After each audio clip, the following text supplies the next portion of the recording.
He was told to apologize on live TV to save his reputation. But instead, Keanu Reeves told the world about a dead child, a ruined village, and a billionaire's darkest secret. Was it just a tragedy from 20 years ago? Or the cover-up of a silent murder? What happened next stunned 50 million people. Before we continue this incredible story, let us know where you're watching from. If you enjoy stories like this, subscribe to the channel, because tomorrow we have another inspiring story you won't want to miss. It began with a knock on the door. Keanu Reeves wasn't expecting anyone that morning. He was alone, sipping coffee in his Los Angeles home, reviewing donation reports from his latest water aid initiative. His dogs stirred slightly at the sound but didn't bark. The knock came again. Measured, official, deliberate. He set his mug down, walked to the door, and opened it to find a suited courier standing stiffly with a manila envelope. "Mr. Reeves," the man said without emotion. "Legal correspondence, requires signature." Keanu signed without asking questions. He'd seen this look before. Cold eyes, government posture. He closed the door slowly and stared at the envelope for a moment before breaking the seal. Inside was a single page, thick stock paper, the kind used when something serious was about to happen. Bradley Mercer v. Keanu Reeves. Notice of cease and desist/demand for apology.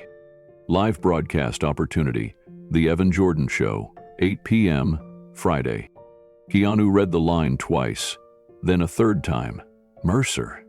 He hadn't heard that name in nearly 2 decades. His hands tightened around the paper. 3 nights ago, he had stood quietly at a humanitarian awards gala in Santa Barbara, accepting a small plaque for his long-term funding of clean water infrastructure in forgotten parts of the world. It wasn't a televised event, just local philanthropists, aid workers, and a few industry reporters.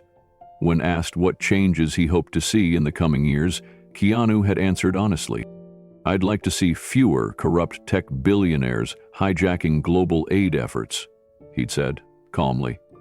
"Too many people are profiting from human suffering behind glossy PR campaigns."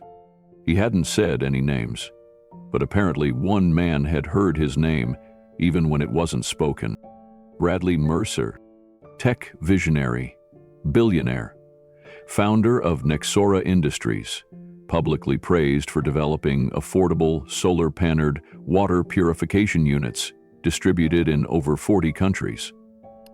Secretly whispered about by insiders as a man whose innovation was outpaced only by his greed, and behind it all, one word still haunted Keanu's memory like a quiet scream beneath everything good he'd ever done since. Ghana. He had never spoken about it. Not once in 20 years, not in interviews, not in fundraisers, not even with the people he trusted most. It was the chapter of his life he had buried so deep, he sometimes questioned whether the events of that year were real or the result of too much pain and too little closure. But the name Mercer had unlocked something. Keanu sat back on the couch, the legal notice trembling slightly in his hand.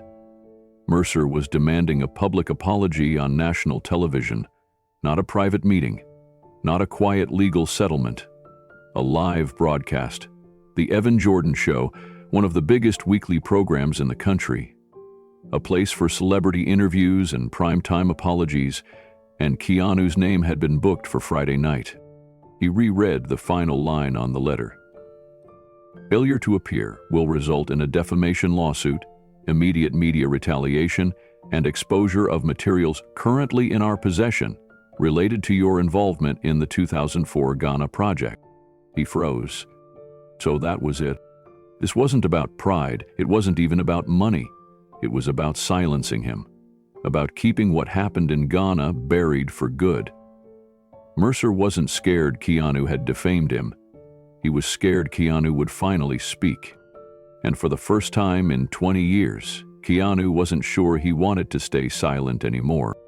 The sun had barely risen over the Hollywood Hills when Keanu Reeves stood alone in his study, holding the envelope in one hand and a weathered leather journal in the other. He hadn't opened that journal in nearly 2 decades. He kept it sealed, tucked inside an old metal box behind a row of forgotten scripts. It was the only record he kept of his time in Ghana, and even then, most of its pages were blank, except for the final entries. He turned to the back and read the line he'd written the night before the tragedy. "Lena brought me a flower today, bright red, like she knew the world was dark and wanted to paint it anyway." Lena, 8 years old, big eyes, dirt-streaked cheeks, a smile that broke through the heaviness of heat and poverty. She was the daughter of one of the local teachers in Nyanza village. Keanu had spent 6 weeks volunteering with the relief team. Not for press, not for photos. He had gone because it felt right, because too many people with means only showed up after the cameras did. But then came the failure. The explosion of the prototype purifier, the screams, the poisoned water, the makeshift clinic filled with coughing children, and Lena, small and trembling in his arms, asking if the pain would stop. She didn't survive the night. No criminal charges were filed. No public scandal followed. Mercer's team had arrived within 48 hours, scrubbed the site, paid off key officials, and blamed the disaster on local mishandling of the machinery. Keanu had tried to ask questions, but Mercer's people pushed him aside. "You're not an engineer," one of them said coldly. "You don't need to know how it happened." He remembered how Mercer smiled during the press conference 2 weeks later, praising brave local teams for managing the crisis. He spoke of upgrades, new filters, bigger expansion plans. Keanu walked away from the project that day and never looked back. Until now. The threat in the letter wasn't vague. It was surgical. Mercer had held on to something, emails perhaps, or edited internal memos, that could make it seem like Keanu had played a bigger role in what happened. And now, he was using that material as leverage. Apologize publicly and clear Mercer's name, or be destroyed. But what Mercer didn't know was that Keanu wasn't the same man anymore. He had lived in silence for 20 years, but guilt had carved something stronger inside him. Resolve. And this time, he wasn't walking away. By noon, Keanu's publicist had already called twice, both times in a panic. News outlets were beginning to pick up the story, but not because of the apology demand. Mercer's media team had leaked a strategic headline to the press. "Keanu Reeves linked to fatal water crisis in Ghana. Insiders say apology imminent." Within hours, Keanu's name was trending for all the wrong reasons. But Keanu wasn't on his phone. He wasn't watching the coverage. He was standing outside on his balcony, staring out at the horizon, remembering the sky over Nyanza the day the machine failed. It had rained that morning. Lena had danced in the puddles barefoot. She laughed when Keanu gave her a granola bar, holding it like it was treasure. He remembered her fingers, wrapped around his. That memory had never faded, and now it was being twisted into a weapon. A knock came again, his lawyer this time. She entered briskly, holding a printout of the social media storm in one hand and her phone in the other. "We can kill the story by Friday," she said, "but you have to do the apology, Keanu. Live, on air. Mercer has dirt. You know what he's capable of. One word from you, and this all disappears." Keanu didn't answer right away. She stepped closer, lowering her voice. "You've done so much good since Ghana, donated millions, funded over 300 wells. If Mercer goes public with this, even if it's a lie, it'll stain all of it. People will question every act of kindness you've ever made." Keanu finally looked at her. What if he's the one who should be answering questions? His lawyer blinked, caught off guard. What if it wasn't a malfunction? What if it wasn't my failure, he asked, voice quiet but clear. What if he caused it, and I've been carrying the guilt for something I didn't do? A silence stretched between them. "You'd need proof," she said cautiously. "Mercer's team has reach. They'll bury you unless you have undeniable truth." Keanu turned away, his eyes drifting to the horizon again. Then maybe it's time I stop hiding from what happened. That evening, he pulled the Ghana journal from the drawer once more and flipped back to the earliest entries. Dates, sketches, names. There had to be something, someone who remembered. Someone who knew the truth, not just about Lena's death, but about what Mercer did after. Because if he was going to step onto that stage Friday night and face Bradley Mercer on live television, Keanu Reeves wouldn't be reading a script. He'd be telling a story, one the world wasn't ready to hear, but they were going to hear it anyway. The boardroom at Mercer Global's Los Angeles headquarters was unusually quiet for a Thursday morning. A long glass table stretched across the room, polished to perfection, but none of the men and women seated around it cared about how it looked today. On every screen mounted to the surrounding walls, red arrows pointed downward. Nexor Industries, Bradley Mercer's flagship eco-tech company, was in free fall. Stock prices were tanking, headlines were multiplying, and all of it had started with one man and one sentence. Keanu Reeves. No lawsuit had been filed yet. No direct accusations had been made. But during that awards gala 3 nights ago, Keanu's calm voice had sliced through the room like a scalpel. No names were said, but the press had connected the dots instantly.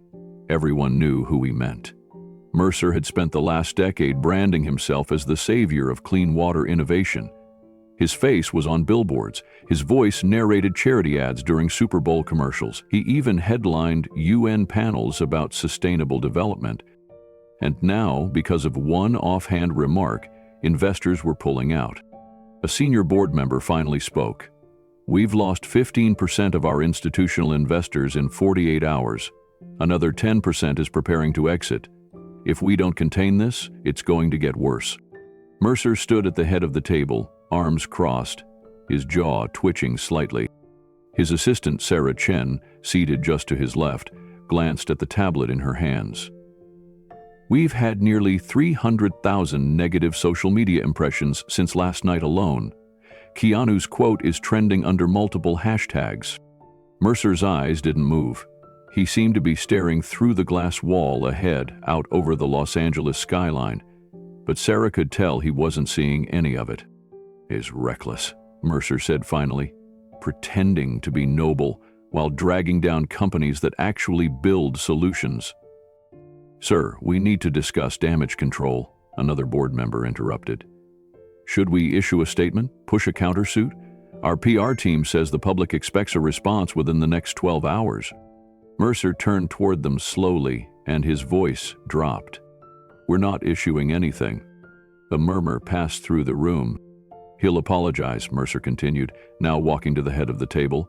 "And he'll do it where the whole world can see it. Live. On The Evan Jordan Show." Sarah hesitated. "And if he refuses?" Mercer didn't blink. "Fine. He won't refuse. Not once he realizes what we know, not once he remembers what really happened in Nyanza." The room went silent again. Sarah looked at her tablet, then slowly raised her eyes. For 10 years she had worked by Mercer's side, but she had never heard him say the name of that village out loud before. Nyanza. Ghana. The place where it had all begun, and the place where something had gone horribly, terribly wrong. Sarah followed Mercer back into his private office after the meeting ended. She waited by the door while he stood behind his desk, staring out the window as if the smoggy skyline might offer answers. He finally spoke, his voice low and without emotion. "They're going to come after us now. Everyone. Investors, journalists, maybe even the government." And all because he couldn't keep his mouth shut. "You said he didn't name anyone," Sarah replied carefully. "Hell, didn't have to," Mercer snapped. His silence for the last 20 years was the only reason this house of cards stayed up. That single sentence? It was a match on gasoline. Sarah hesitated. "What happened in Nyanza, sir? The files you keep sealed, the photos, the tapes." Mercer turned slowly. "You don't want to ask me that, Sarah." He flinched but didn't look away. "I've worked for you a long time. I think I deserve to know what kind of war we're walking into." Mercer stepped closer, resting both hands flat on the desk between them. "You remember when the prototype purifier exploded?" he asked quietly. "I know the official story," she said, "that the system failed under local operation and the pressure seals weren't strong enough." He nodded once. "That's the version we sold. And it worked. Until now." Sarah looked down. "And the girl? Lena?" Mercer's jaw tightened. "Collateral." The word hung in the air like poison. He moved to the bookshelf and opened a hidden panel behind the lower shelf. Inside was a black briefcase with a biometric lock. He pressed his thumb against the reader and the case clicked open. Inside were documents, photos, emails, old hard drives, some printed, some original.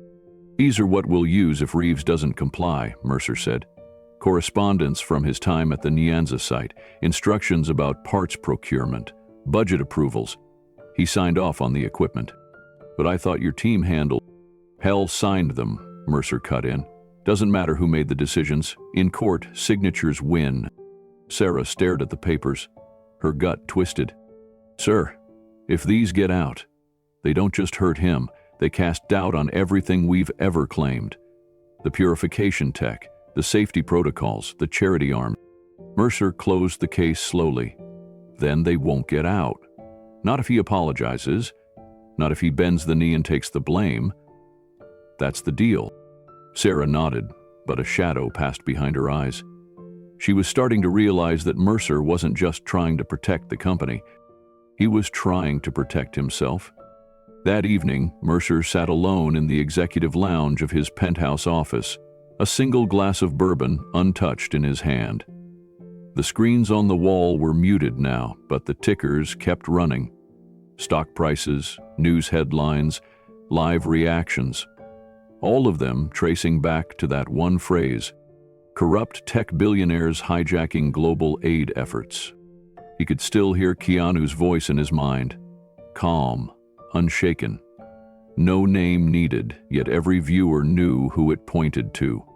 Mercer, the man who had built an empire on innovation and charity, the savior of clean water, the face of progress.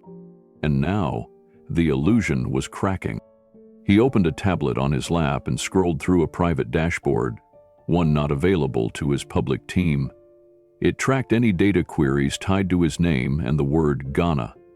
Over the last 24 hours, there had been more than 1,000 new search patterns matching those keywords.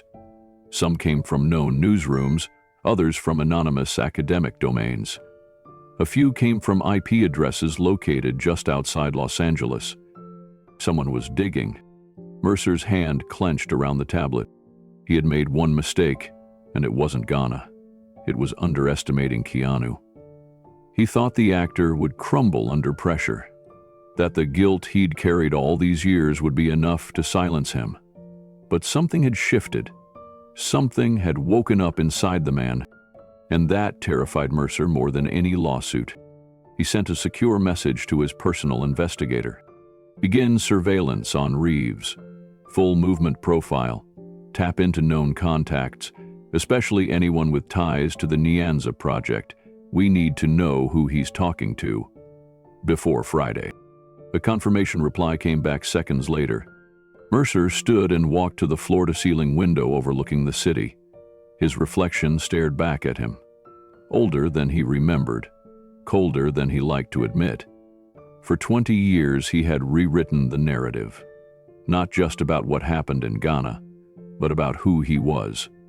He'd told the world he had risked everything to bring clean water to the most forgotten parts of the globe. He made documentaries, shook hands with presidents, sat on global panels as the face of hope. But none of that washed away what really happened.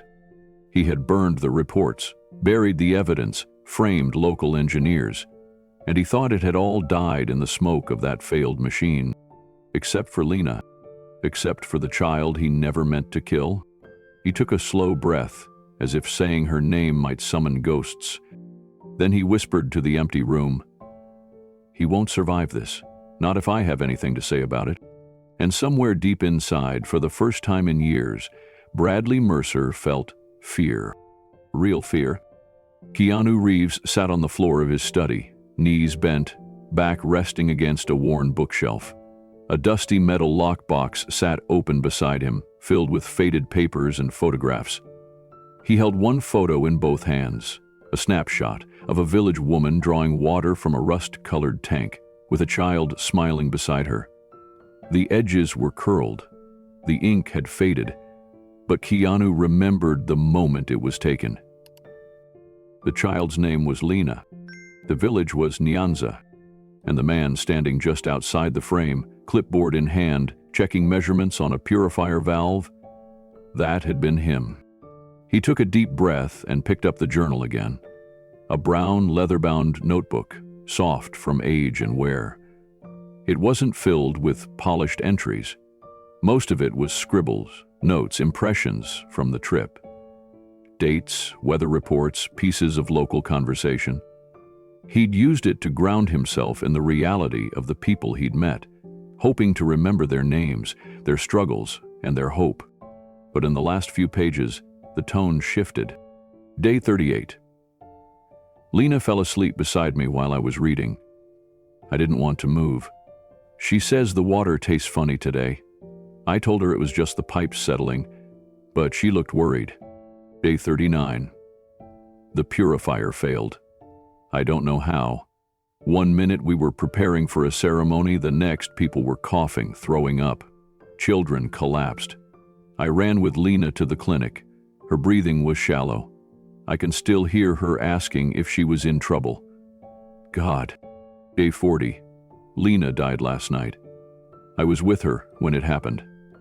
I still can't feel my hands. Everyone says it was a malfunction, but why didn't someone see it coming? Keanu closed the journal and pressed it against his chest. He hadn't looked at these pages since the week he returned to Los Angeles. At the time, Mercer's PR team had told him to remain quiet. They said the damage was minimal. That interference could worsen the optics. That Hollywood actors don't belong in technical investigation. So he left. He told himself it was the right thing to do, that stepping back would allow the engineers and aid groups to take over. But he knew the truth. He had run. He had been there. He had seen the machine up close. He had heard the doubts and the voices of local workers. He had even seen the late-night adjustments, the strange tension between teams. But he didn't ask enough questions. He didn't push. And because of that, a little girl had died. Or so he thought. Until now. That night, Keanu couldn't sleep. He lay awake on his couch, the journal still open beside him, one hand resting on the edge, like he was afraid it might vanish if he let go. Every memory of Ghana came back in fragments. Lena running barefoot through puddles, the crowd gathering around the first successful water test, the village elders thanking the team, the smell of wet clay and diesel in the air.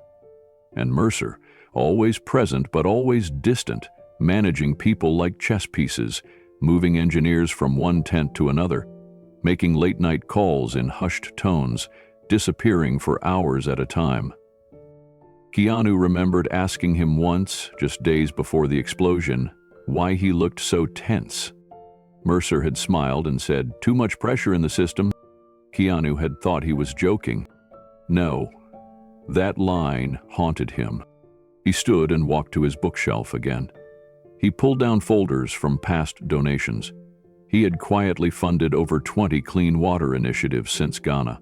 Some in South America, others in India, Cambodia, Kenya. None of them ever saw a camera crew. He never did press about it. He just gave. He thought if he gave enough, the guilt would fade. That if he helped enough children, maybe he could stop seeing Lena's face when he closed his eyes. But it had never worked. Even at award shows, when people praised his philanthropy, all he could think was that none of it had brought Lena back. None of it had undone what happened. And the worst part was, he never truly knew how it happened. Until the letter came. Until Mercer reminded him. Now something inside him was shifting. He walked into his office and turned on his computer. The screen glowed in the dark. He began searching for names. Engineers who had worked on the Nyanza project, local contractors, aid groups from 2004. Most had dissolved or rebranded. Some people had passed away. Others had disappeared from public records entirely. But one name surfaced in a local Ghanaian news archive: Isaac Karoma, a logistics coordinator from the original team. Keanu remembered him. He had been kind, soft-spoken, liked to sketch birds in the margins of his work reports. The article said he had died in a house fire in 2005. Cause undetermined, no foul play suspected. Keanu sat back in his chair. First the explosion, then a fire, then silence. And through it all, Mercer rose higher and higher. Company after company, grant after grant, global recognition. Keanu whispered to himself, "How deep does this go?" His fingers hovered over the keyboard again. This time, he typed a name he hadn't spoken in years. Lena. Ghana. Nyanza. 2004. The search bar blinked, and slowly, something began to load. Keanu scrolled through the search results. Most were generic, scattered references to water initiatives, vague mentions of foreign aid failures, and archived blog posts long abandoned. But buried halfway down the second page, he found something different: a forum post on a humanitarian watchdog site. It was dated 6 years ago and written by someone using the alias observer_LM. The title read, "Nyanza Project was never an accident." The employee, with just his eyes. The post was short, no photos, no links, just a paragraph and a warning. "I worked logistics for the Nyanza Relief Project. I know what happened to that purifier. The machine didn't fail because of poor design. Someone altered the valves. I saw the wrong hands on the equipment the night before it blew. I reported it once. I won't do it again. They watch, they silence. But the actor wasn't to blame. He held her when she died. The guilt he carries isn't his." Keanu stared at the screen. He reread the last line 4 times. "The guilt he carries isn't his." His chest tightened. He had spent the past 2 decades believing that if he had paid more attention, asked more questions, been braver, Lena would have lived. That her death was a result of his hesitation. But this message said otherwise. Someone had seen something. Someone knew he wasn't responsible. And more importantly, someone knew that Mercer, or someone under his direction, had sabotaged the machine. Keanu sat still for a long time. Then he bookmarked the post, saved the page offline, and copied the contents into a locked document. If that post was real, if the writer was who he suspected, then Mercer's entire story could unravel. He opened his email and began typing a message to one of his private investigators, someone he trusted from past charity work. The subject line was simple: "Need discreet help. Ghana. 2004. Urgent." As he hit send, he walked to the window and looked out over the lights of Los Angeles. He wasn't sure what would come next. He didn't know how Mercer would retaliate, but he knew one thing for certain. He couldn't apologize. Not now. Not when the truth was so close. He looked up at the stars, then down at the journal still sitting open on his desk. Lena's name stared back at him from the page. He whispered, "I'm sorry it took me this long." And then he turned away from the window and back toward the screen, toward the search. The digging, the truth waiting to be unearthed. Because this time, he wasn't walking away. He was going after answers. Leela Mentz's apartment was small, cluttered, and dimly lit by the afternoon sun slipping through slatted blinds. Stacks of paper covered the table. Manila folders bulged open on the couch. Maps, names, and old engineering documents littered every corner like pieces of a puzzle that refused to finish itself. Her laptop buzzed softly as she leaned over it, eyes fixed on a blurry video still from 2004. It showed a group of workers surrounding a water purifier in the middle of a Ghanaian village. She zoomed in. There, standing near the back, was her father. His name was David Mensa, a gentle, brilliant man who once believed technology could solve anything. He had been one of the engineers on the Nyanza relief project, and after the explosion, after the children got sick, after the press disappeared and Mercer's people blamed the locals, David Mensa became a scapegoat. He lost his job, his reputation, and eventually his life. Layla had been only 12 years old when he died. The official cause was suicide, pills, and a note. But the note was vague, only 5 words. I tried to stop it. For years, no one questioned it. People assumed he was broken by guilt. But Leela always suspected something else, something deeper, and when she turned 20, she made a decision that shaped everything that followed. She would find the truth. For 8 years, she had tracked Mercer's rise. At first, it was simple curiosity. Then it became obsession. She studied engineering to understand her father's work. She moved to the U.S. to attend graduate school in California. She took journalism as a second major. She followed money trails, company filings, international aid audits, and every time a new headline praised Mercer's technology, her hands clenched with rage. She knew he wasn't a hero. She believed he was a thief, a liar, and possibly something far worse. But belief wasn't enough. She needed someone else. Someone who had been in Nyanza. Someone who had seen the same smoke she had seen rising above the village all those years ago. Someone whose face still haunted those scattered pictures from the disaster site. She opened a new tab on her browser and typed 2 words. Keanu Reeves. Dozens of articles filled the screen. Headlines about his philanthropy, his quiet generosity, his visits to hospitals and disaster zones. But one photo caught her attention.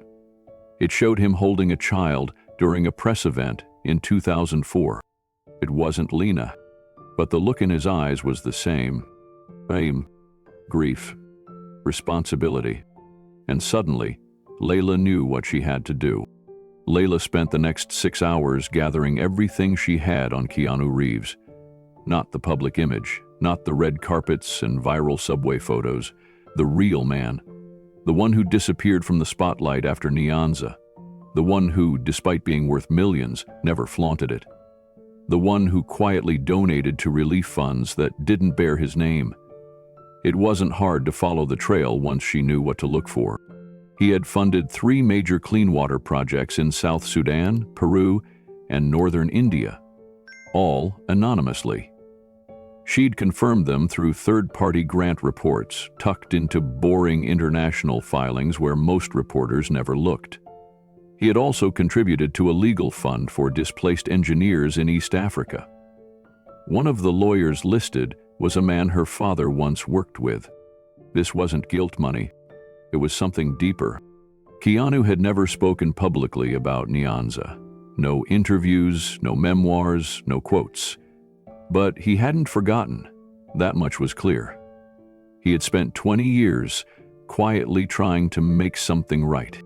And now, with Mercer demanding a public apology, Leela realized something else. Keanu might finally be ready to speak. She stood at her kitchen counter, heart pounding, as she typed out a message to the only contact she had, a small administrative email connected to Keanu's personal foundation. She didn't expect a reply, but she had to try. Her subject line was simple. I know about Nyanza, and I believe you. The message itself was short. She didn't explain who she was. She didn't go into detail. Just a single paragraph. You don't know me, but I believe we share the same pain. I lost my father in Nyanza. He tried to stop what happened. They blamed him. You were there, and I think you know more than anyone else what really went wrong. If you're ready to talk, I have proof, and I want to help. She hovered over the send button. Then she pressed it. The message flew off into the ether, and the screen went still. For the next hour, she sat on her couch, staring at her inbox, willing it to respond. Nothing came. Eventually, she got up to make tea, but when she returned to her laptop, there it was. A single reply. No subject line. No greeting. Just a name. Meet me tomorrow. 11 a.m. Griffith Park, near the observatory. Come alone. Layla's breath caught in her throat. After all these years, after all the searching, it was happening. The next morning, Griffith Park was quiet. The air was crisp, the trees still dripping from last night's rain. Tourists hadn't yet arrived in full, and the usual joggers passed without paying much attention to the young woman standing near the steps of the observatory. Layla clutched a folder under one arm, her other hand fidgeting with the strap of her bag. Her eyes scanned every approaching figure. At exactly 11, he appeared. Keanu Reeves walked up the path slowly, wearing a dark hoodie, plain jeans, and sunglasses. No security, no entourage, just the quiet grace of a man who had carried too many ghosts for too long. They locked eyes before either spoke. "You came," she said softly. "You wrote?" he answered. For a long moment they simply stood there. Then he motioned to a bench nearby. They sat. "I know this is strange," Layla began, "but I didn't know who else to turn to. Everyone else who was there is either missing or gone." "I remember your father," Keanu said before she could go on. "David Mensa. He was kind. I didn't know he had a daughter. I was 12, she said. I remember when he left for the project. He was so proud. He believed in what he was building. Then, everything went silent. He came back, but he wasn't the same." She hesitated, her voice tightening. "They believed him, said it was his oversight. Then, one night, he just didn't come home." Keanu looked down at his hands. He blamed everyone but the man responsible. Layla reached into her bag and pulled out a small photo. She handed it to him. "This was taken the night before the explosion. My father always carried a disposable camera. That's Mercer, standing behind the purifier, with tools in his hand." Keanu stared at it. The timestamp was blurry but visible. The image wasn't perfect, but Mercer's silhouette was unmistakable. "Hell was working alone," Layla continued. "According to the schedule, no one was supposed to be on site after midnight, but my father saw him. When he tried to report it, Mercer's team intercepted the memo. The next day, they framed the explosion as a local maintenance failure." Keanu's jaw tightened. "I've been carrying this," he said, placing a hand over his chest. "The guilt, the weight. I thought if I had spoken up, checked the machine again, maybe Lena would still be alive." Layla's voice softened. "You tried to help. You held her when no one else did. You didn't fail her, he did." Keanu looked at her, eyes misted but steady. "Why come to me now?" "Because Mercer's forcing you to apologize," she said. "And that apology will erase everything. It'll validate his lie. My father's death, Lena's death, all of it." Keanu nodded. "And you think it's time the truth comes out?" She reached into the folder and pulled out copies of old internal memos, her father's final notes, and a statement she'd written. She handed them to him. "I don't just think it's time," she said. "I think we owe it to them." Keanu looked at the folder. Then he looked out over the city. "I'm ready." The small building that housed Keanu Reeves's private foundation sat quietly off a tree-lined street in Silver Lake. It didn't bear his name on the door. No logos, no front desk receptionist. Just a locked mail slot and a code successor side entrance. It was the kind of place only those who needed to know about knew about. And that's why Layla Mensa had chosen it. She stood outside the gate just after sunset, clutching a simple envelope in both hands. No return address. No explanation. Just two items inside. One was a photograph of Lena, barefoot and smiling beside Keanu in the Nyanza village square. Her face was beaming, and Keanu was crouched beside her, holding a water bottle like it was a trophy. The moment felt joyful, unshaken by the storm that would come days later. The second item was a handwritten note. "I think she was killed, and I think you were meant to take the blame." Layla slipped the envelope through the slot and walked away, her heart pounding. 2 hours later, her phone lit up. The number was blocked, but when she answered, she already knew who it was. "This is Keanu," the voice said, calm, low. "I got your letter." Layla didn't speak right away. Then she said, "I wasn't sure you'd read it." "I did. Where did you get that photo?" "My father took it." Silence filled the space between them. "David Mensa," Keanu said slowly. "He was with us. He tried to stop the cleanup crew after the explosion." "Elle tried to stop a lot of things," she said. Another pause. "Where are you right now?" he asked. Layla hesitated. "Home. Koreatown. Will you meet me?" She blinked. "Tonight?" "Yes. There's a spot in Echo Park, across from the old boathouse. Midnight." She almost asked why midnight, why in public, but something in his voice told her the answer. They were both afraid, but neither of them wanted to run anymore. "Yes," she said. "I'll be there." When the call ended, she sat still for a long time, the photo of Lena now on her desk. She reached out and touched the edge with one finger. She remembered Lena's voice, her laughter, the way she tugged on Layla's braids when she played nearby. Then she looked up at the clock. She had 3 hours to prepare for the conversation that might change everything. 3 hours before she stood face to face with the man who had carried the same weight she'd been carrying for 20 years. And maybe, just maybe, she wouldn't have to carry it alone anymore. The lake at Echo Park was still under the moonlight. The surface barely rippled. Distant traffic whispered against a silence like a lullaby no one really listened to. Keanu sat on a bench beneath a flickering street lamp, his hood pulled low. He had arrived early, too early, but he needed the quiet. He needed space to breathe. He held the photograph in his hand. Lena's face stared back at him, frozen in a moment of joy before it was all taken away. He hadn't seen this photo in 20 years. His own face in the picture felt foreign.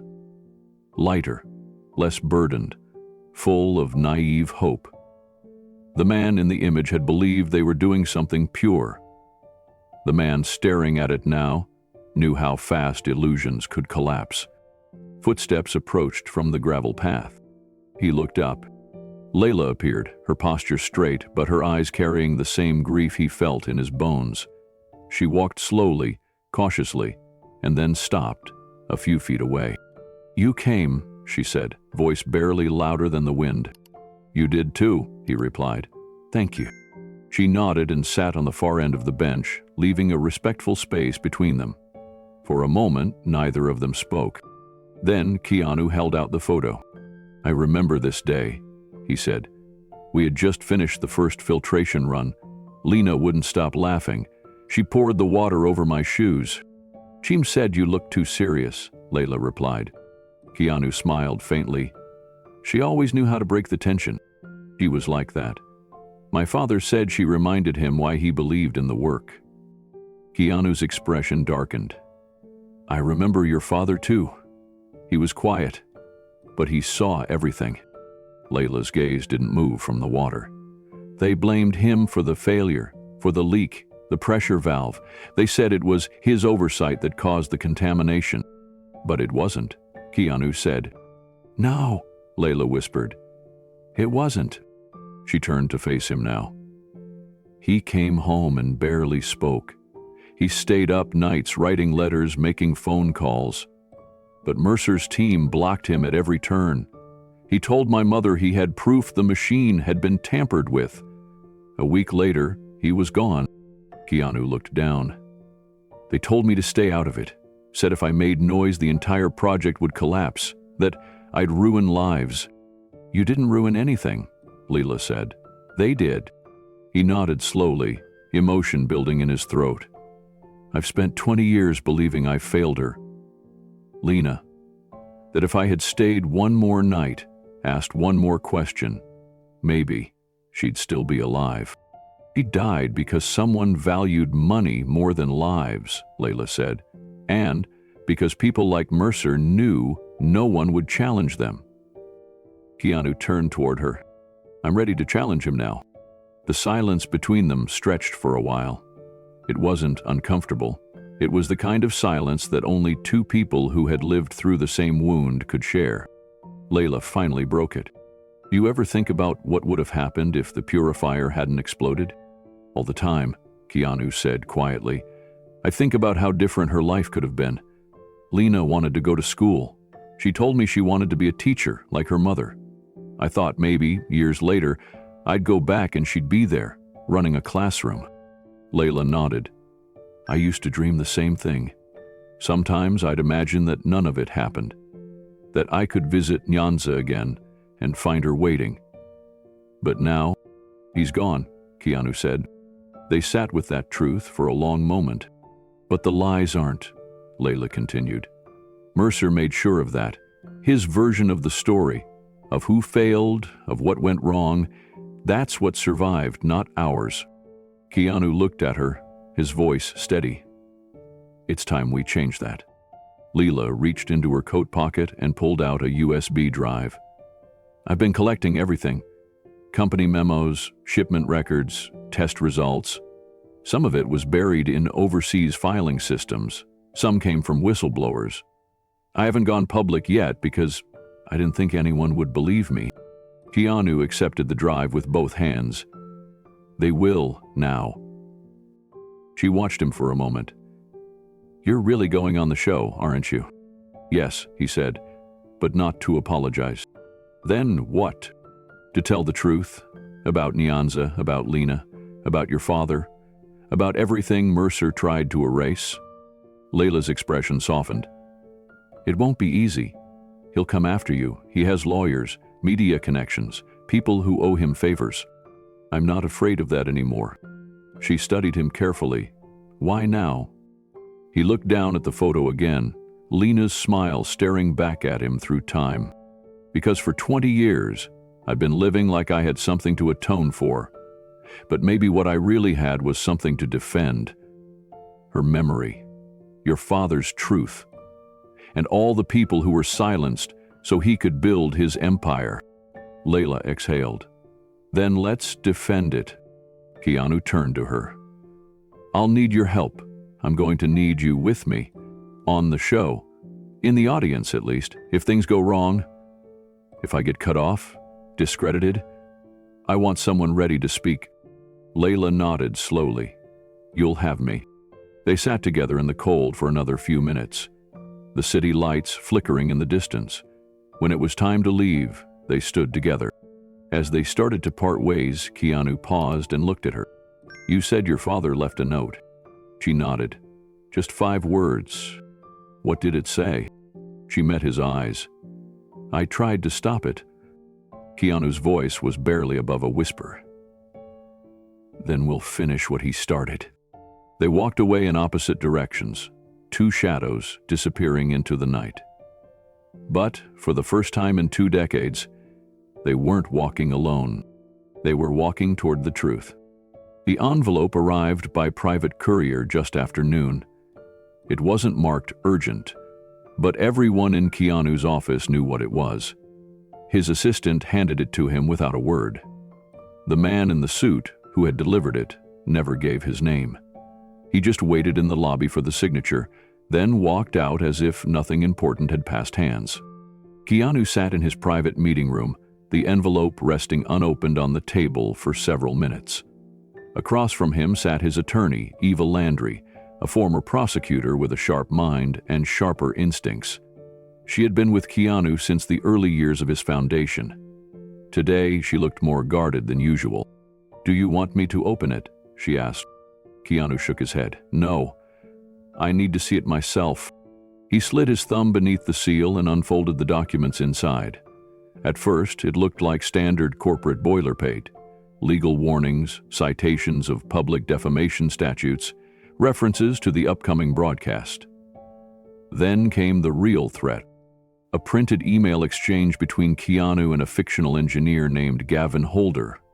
The message thread spanned 4 pages. In the fabricated exchange, The engineer warned of serious pressure valve instability on the Nyanza purifier. According to the fake timeline, Keanu dismissed the concerns, citing deadlines and media expectations. His supposed reply read, "We'll deal with the repairs later. We need this machine up for the press shoot tomorrow." Keanu's hands tightened on the pages. "I never wrote this."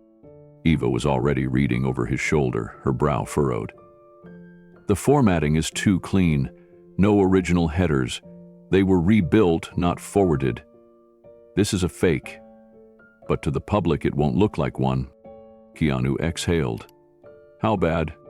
"If this gets released," she asked, "the press won't wait for forensic proof. It'll be guilt by implication. You'll look like someone who ignored safety warnings and got a child killed. By the time we prove it's fake, the damage will be permanent." She handed him a separate document that had come in the envelope, a single page with a bolded line at the top. "You will appear on the Evan Jordan Show. You will apologize for your defamatory remarks, or this goes public." Keanu looked down at the paper, then he leaned back in his chair. "He's trying to scare me into silence?" Eva nodded. "And he's good at it." "Thanks, he's already won," Keanu said. "Hell always does," Eva replied. "You still have time to walk away from this. Go on the show. Give a vague apology. Say you misspoke. You'll take a hit, but you'll recover." Keanu folded the paper slowly. "No," he said. "I'm not apologizing for something I didn't do." Eva stared at him, her expression unreadable. "Keanu, you realize what he's doing, right? This isn't about a show. He's not just trying to protect his reputation. He's making sure you never speak again." "Is afraid," Keanu said calmly. "He knows the truth is close. He knows I'm not alone anymore." Eva stood and walked to the far side of the room, crossing her arms. "And if he follows through, if those emails get released before the show, you'll lose everything. Endorsements, public trust, maybe even the legal grounds to fight back." Keanu stayed silent. Eva turned around and stepped closer. "I've worked with you long enough to know you don't care about headlines. But this is a machine Mercer's building. Once it starts spinning, it doesn't stop. It ruins people, careers, families." Keanu folded his hands together. "Then maybe someone needs to break the machine." Eva looked at him for a long time. "You're serious about this?" "I've carried guilt for something I didn't do. So did Layla's father. So did that little girl's mother. Mercer is counting on the idea that we'll stay quiet because it's easier." "And what's your plan?" she asked. "Walk into a national broadcast and accuse a billionaire of sabotage live on camera?" "No," Keanu said. "Not accuse. Tell the truth. I have Layla's testimony, her father's notes, the records she found, the photo of Mercer at the machine the night before the explosion. That's not an accusation. That's evidence." Eva shook her head slowly. "And what if Mercer leaks the emails right before the broadcast? He could poison the narrative. Then we poison it back with the truth." Eva paused. "You'll need more than Layla. The audience has to believe it. I've already reached out to a few people from the project. Engineers, local contacts, people who disappeared after Nyanza but who might speak now." "And the show?" Eva asked. "I've confirmed with Evan Jordan's producer. They're still expecting an apology. But I've arranged to bring a guest. Layla will be in the front row. If Mercer tries to interrupt, if they try to cut my mic, she'll be ready." Eva sat down slowly. "This is dangerous." Keanu looked directly at her. "So, is silence?" For a while, neither of them spoke. Then Eva picked up the forged emails again, studying them closely. "We'll need a tech team to start a deep analysis, timestamp verification, metadata scans. Even if we don't use it on air, it'll be our defense." Keanu nodded. "Do it." Eva reached for her phone. "You're sure?" "Yes," Keanu said. "No more running. No more guilt." Eva gave a tired smile. "All right then. Let's make sure Mercer finally answers for what he buried." By the following morning, the war had quietly begun. Eva's team launched a digital forensics sweep of the documents. The first results confirmed what they suspected. The email metadata had no original IPs. The formatting matched a corporate template Mercer's own legal department had used in unrelated filings. Most damning of all, the internal timestamp data didn't match the dates of any known deployment logs from the Nyanza project. It was a forgery. Elegant, professional, but fake.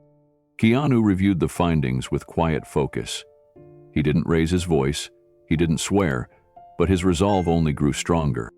Meanwhile, Layla had been working from her apartment, creating a full timeline of the Ghana project. She mapped out every shipment, every field report, every staff rotation from the weeks before and after the explosion. What emerged was a chilling pattern. Mercer had been in Ghana for only 3 days, but in that time he overrode multiple decisions by local engineers, including David Mensah. After his visit, the faulty purifier model was deployed 2 weeks ahead of schedule. Leela shared her notes during a conference call with Keanu and Ava.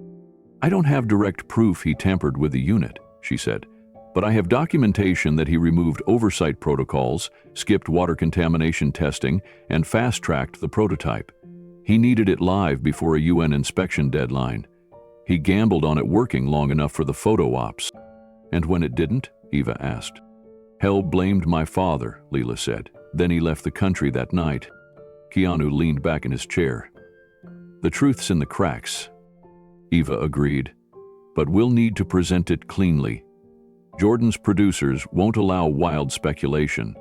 We'll need to frame the story around verified documents, your personal connection, and the aftermath."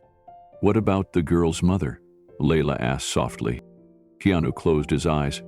"She wouldn't talk to the press after it happened. But I remember her name, I remember her face. Maybe it's time I try again." He stood and walked toward the window. "Mercer thinks power will protect him," he said, "that no one will care about a girl in a forgotten village." Leela's voice was clear through the speaker. "But we care." "And that's enough to start a fire," Keanu said. "We don't need to burn everything down, just enough to shine a light." Eva glanced at her calendar. "The show is in 5 days. You'll need to rehearse. Be ready for pushback, distractions, planted questions." Keanu turned back toward her. "I don't want a script. I want to speak from memory." "Then make sure that memory is sharp," Ava said, "because Mercer will come armed with lies, and he'll fire the first shot." Keanu looked down at the forged email one last time. Then he tore it in half. "It's fine," he said. "Let him fire first. I'll be the last one standing." Layla's apartment was silent except for the soft hum of her laptop and the occasional clink of her spoon against the coffee mug she hadn't touched in an hour. Her hands hovered over the small silver hard drive that had belonged to her father. She had found it hidden behind a false panel in an old toolbox, wedged between rusted screws and bolts that hadn't been touched in decades. She had stared at it for nearly 15 minutes before connecting it to her laptop. Now, her screen showed a single folder titled Nyanza Archive. She clicked it open. Inside were dozens of files: engineering specs, field notes, water purity readings, budget spreadsheets. But at the bottom was a video file with no name, just a timestamp: 2004 6/11_2358-4. Layla clicked play. The video quality was poor, black and white with horizontal lines flickering across the screen. But the image was unmistakable. The inside of the main engineering tent. A few cots lined the walls, a large table covered in tools. The purifier's central valve panel stood in the background. At the edge of the frame, a figure stepped into view. Her breath caught. It was Mercer.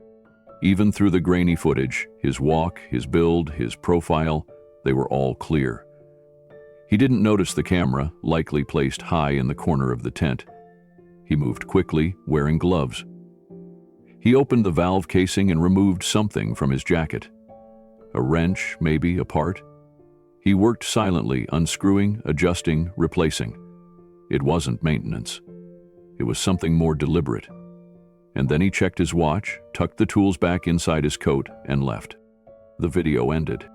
Layla sat frozen in her chair. She rewound it, pausing on the timestamp in the lower left-hand corner. The footage was taken just after midnight. The explosion happened at 6:42 the following morning. There were no engineers scheduled on shift overnight. Her father had known. That's why he fought so hard to stop the cleanup. Why he'd insisted the purifier be inspected before burial. He had seen Mercer in the tent, or he had watched this footage himself, and now, after all these years, so had she. She opened another folder. Inside was a PDF of financial transfers, records her father had downloaded and stored from an old insurance firm's internal system. The amounts were large, several payments marked as emergency liquidation relief, dated just 2 days after the explosion, and each one was tied to an account under Mercer's shell company. Her eyes scanned the recipient name. It was the seed funding for his first company. Layla leaned back, her throat dry. She had everything. Proof of sabotage, proof of motive, proof of cover-up. Everything except protection.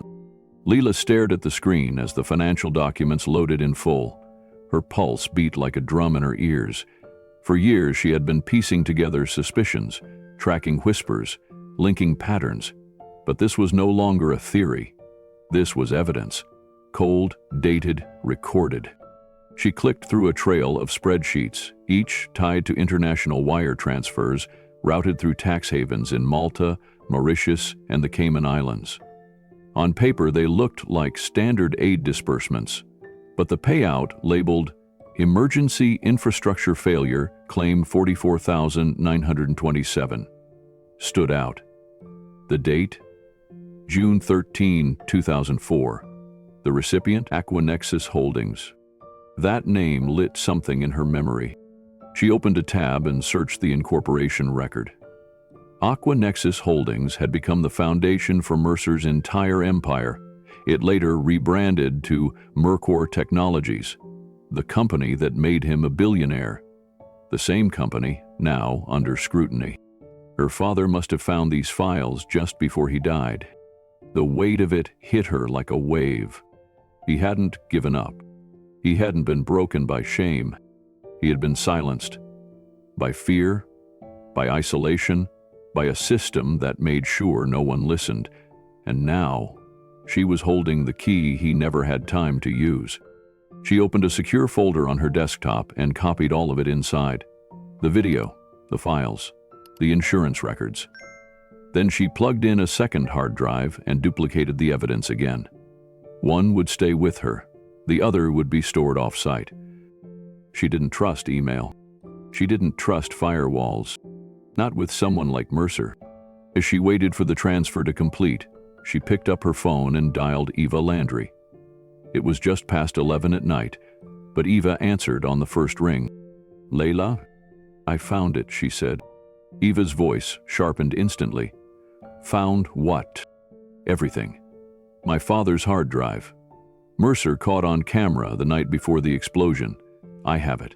And the financial records. Mercer filed the insurance claim within 48 hours. That money built Mercor." There was a silence on the other end. Then Eva spoke. "Bring it to me. Tonight, no copies through email, no cloud backups. Drive it straight here. You're not safe if he finds out." "I already made a backup," Layla said. "But I'll bring the original. Come to my home, not the office. I'll text the address." Layla grabbed her keys. As she moved toward the door, she looked back at the hard drive, still transferring data. It blinked steadily. Calm, silent, unaware of the storm it was about to unleash. She whispered to it like a prayer. "You're going to end him." Then she turned out the lights and disappeared into the night. The road to Eva's home felt longer than it was. Every car in her rearview mirror, every pedestrian on the sidewalk, every sudden honk felt amplified. Layla gripped the wheel tighter, her mind replaying the footage of Mercer in the tent. His movements had been calm, intentional, like he had done it before. Like he knew exactly what would happen when the sun rose. She reached Eva's neighborhood, a quiet, gated cluster of homes nestled in the hills above Los Angeles. As she turned onto the final street, a motion sensor light blinked on in the driveway. Eva was waiting at the door. Leila stepped out, holding the hard drive in a canvas pouch clutched tightly under her arm. No words were exchanged as she entered the house, just a nod. Inside, Eva locked the door, drew the shades, and led her into a small home office with blackout curtains and a second firewall-secured workstation. Leila placed the pouch on the desk. Eva opened it, pulled the drive free, and inserted it into the port. Within moments, the files appeared. She clicked on the video first. It played without sound, but the footage said enough. Eva leaned forward as Mercer entered the tent, paused, and went to work. The timestamp glowed on screen. "You're sure this was your father's?" she asked. Leila nodded. He had a security habit. He worked in defense engineering before switching to development aid. He never trusted field camps without private logs. Eva's fingers moved across the keyboard as she checked the metadata. "It's clean, unaltered. This is original source footage." Next came the financial records. Eva's eyes scanned the transfers, her face hardening. "I've seen this structure before. It's the same setup Mercer used in later mergers. Shell companies, legal layers, multiple jurisdictions to hide the origin." She clicked on the final document, the insurance claim. "This one's the kill shot," Eva said. "He didn't even wait to launch his company. He just needed a tragedy, a clean payout, and a new narrative." "Professionals got all three," Leila whispered. Eva looked up. "With this, Keanu doesn't just have a story. He has proof of premeditated sabotage. Enough to take Mercer down for fraud, perjury, obstruction, maybe even manslaughter."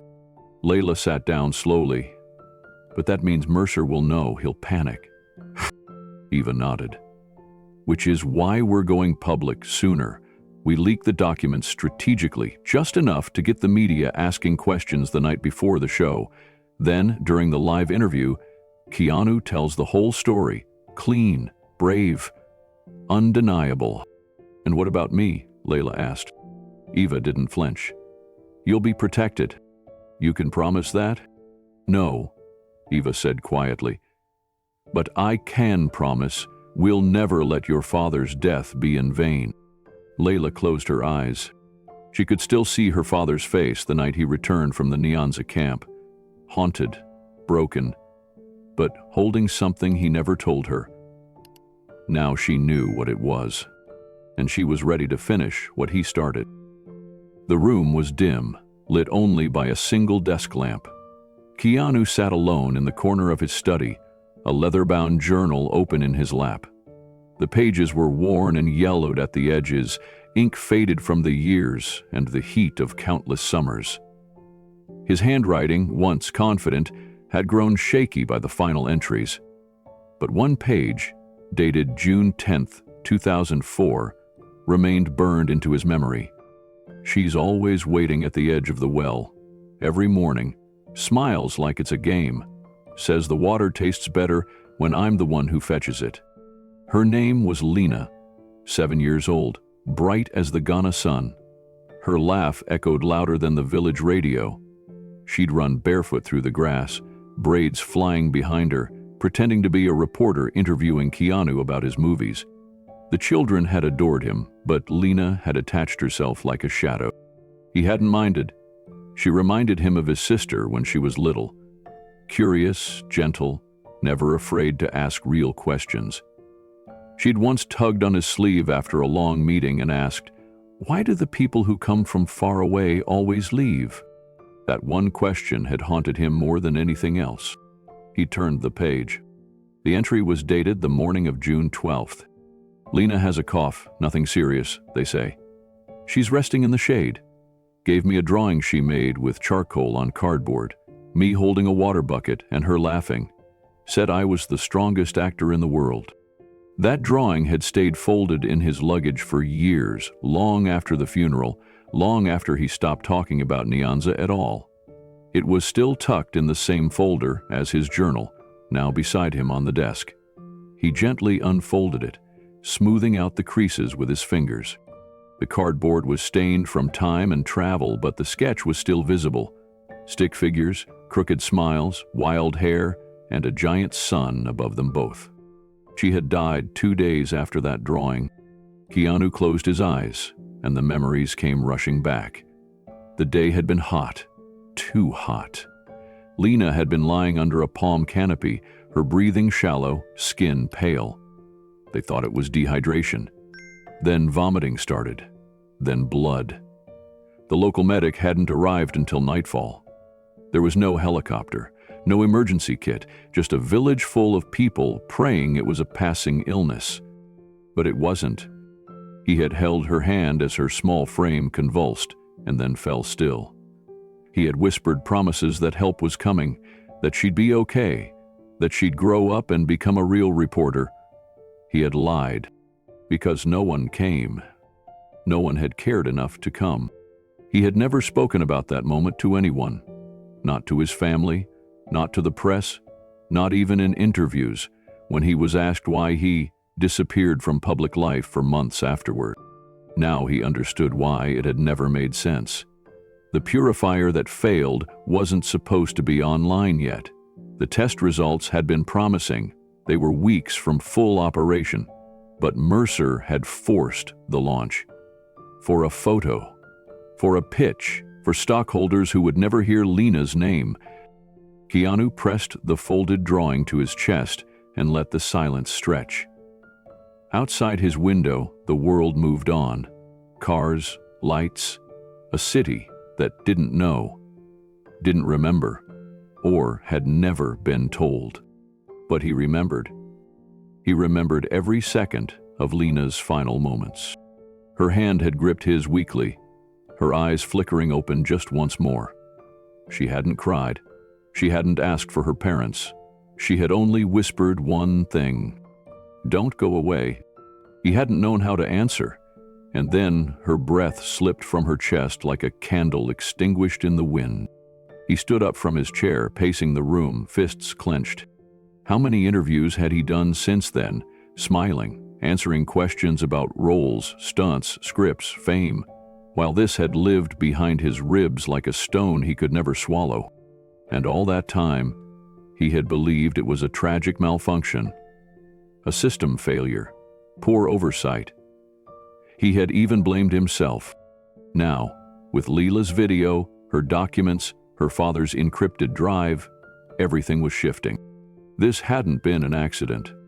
It had been a choice made by a man who saw an explosion as a shortcut, who saw a child's death as acceptable risk, who cashed in grief and silence like profit margins.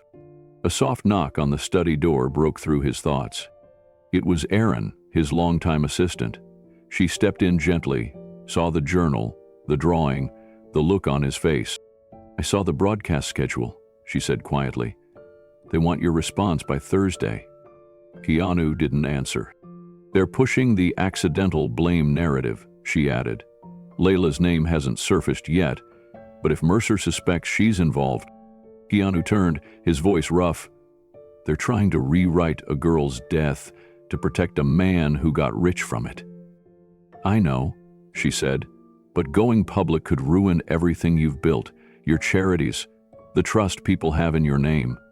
Mercer's team is threatening to release fake emails that make it look like you ignored warnings." He looked down at the drawing still in his hands. "Those fake emails won't change what I saw. They won't change what happened in that tent. I saw her die, Erin." His voice cracked. "She trusted me. And I told myself it was fate, or the system. But it wasn't. It was him." "You're not responsible," she said gently. "I am," he replied, "because I stayed quiet." Erin stepped forward, trying one last time. "If you do this, there's no going back." Keanu nodded slowly. Then he looked up at her with tear-filled eyes. "He died for nothing. I won't stay quiet anymore." Erin didn't try to stop him again. She walked over, placed a hand on his shoulder, and whispered, "Then we make sure the world hears her name." The lights of the Evan Jordan show glared across the studio like the sun on a stage no one could escape. Crew members whispered into headsets, assistants hustled between dressing rooms. A boom camera floated slowly over the audience as producers coordinated the opening shot. The entire building thrummed with anticipation. Tonight was no ordinary episode. It was being simulcast across 3 major networks. Social media countdowns had already begun. Keanu Reeves was going to apologize. That was the story Mercer's team had leaked, strategically, surgically. News anchors were already previewing the segment with phrases like, "a public act of humility," "a rare walkback," and the start of a healing process between 2 titans of industry. Backstage, the dressing room assigned to Keanu felt like a bunker. The door was closed, the curtains drawn. Only 3 people were allowed inside: his attorney, Eva Landry, his assistant Erin, and Leila Mensa, who stood silently near the mirror holding a small black case. Eva reviewed the final plan. They'll introduce Mercer first. He'll talk about innovation, family values, his long-standing friendship with you. Don't respond, don't even nod. Then Evan will bring you out and ask about the gala speech. That's your moment. "I won't hesitate," Keanu said. Eva nodded, though her eyes lingered on him a little longer than usual. There will be Mercer's people in the audience. PR plants, legal observers, possibly even someone recording with a body cam. Every word you say will be picked apart. Then I'll choose them carefully. Leila stepped forward and opened the case. Inside was a single wireless earpiece, the kind journalists used for live coordination. She held it out. "This connects to my secure line. If Mercer tries to twist anything, I'll feed you the response. If they cut your mic, I'll start releasing documents live on social." Keanu looked at the earpiece for a moment. Then he nodded and took it, fitting it discreetly behind his ear. Leila added, "Speak from the heart, but if he lies, I'll make sure you're never standing alone." There was a knock at the door. A production assistant opened it slightly and whispered, "Mr. Reeves, we're 5 minutes out. Evan will be in position shortly." Eva turned to Keanu. "This is it. You're going into a room where everyone expects you to fold. Don't give them what they want." Keanu stood slowly, buttoned his dark jacket, and took one deep breath. Then he looked at all 3 women in the room. "This isn't about me anymore." Leila smiled faintly. "It never was." He stepped into the hallway. Studio staff parted instinctively as he passed, their faces marked with curiosity, admiration, and confusion. No one really knew what he was about to say. And that was the most powerful part. Inside the studio, the lights dimmed as Evan Jordan's theme music began to roll. The trap was set. But Keanu wasn't walking into it. He was walking through it, with fire. The stage gleamed under spotlights. A circular table stood center, flanked by 2 plush chairs and framed by towering LED screens looping shots of Mercer's environmental work, smiling employees, and drone footage of solar panels near rural villages. The message was clear. This was a man saving the world. Bradley Mercer appeared first, introduced with grand fanfare. He waved, smiled, shook hands with Evan Jordan, and sat like a king returning to his court. Mercer wore a soft gray suit and his signature green tie, Ecotech branding at its finest. His silver hair was immaculately combed, his smile warm but watchful. Evan began the segment, easing the audience into comfort. Tonight, we witness something rare, a public conversation between 2 giants, and maybe a path forward. Mercer leaned in, relaxed, nodding at rehearsed intervals.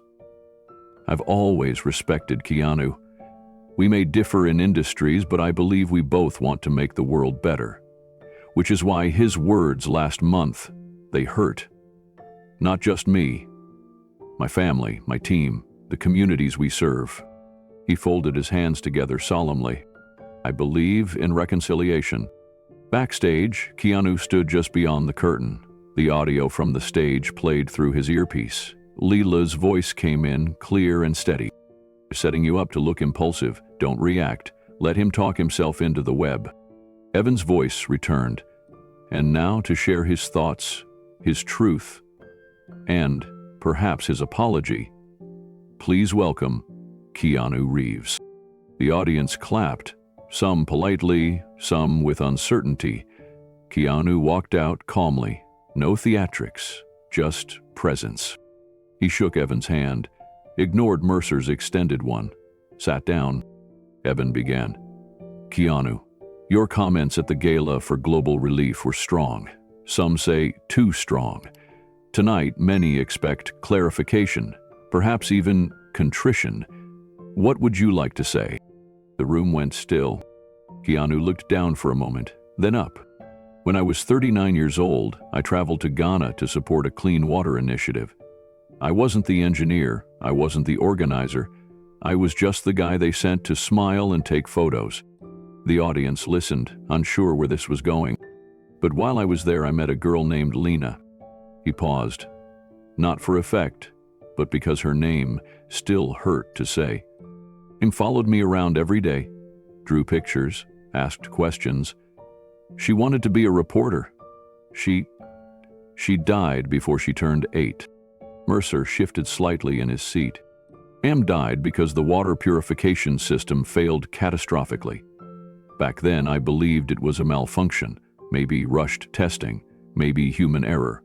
But recently, I learned it might have been something far worse. Evan sat up straighter. Are you suggesting sabotage? Mercer raised a hand, his voice firm. I think we're drifting from facts.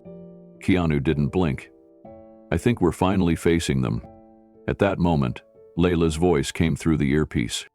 Filed the insurance claim 2 days before the explosion. Say that? Keanu turned slightly toward the camera. There's a document. An insurance claim filed 2 days before the explosion. By the man sitting next to me.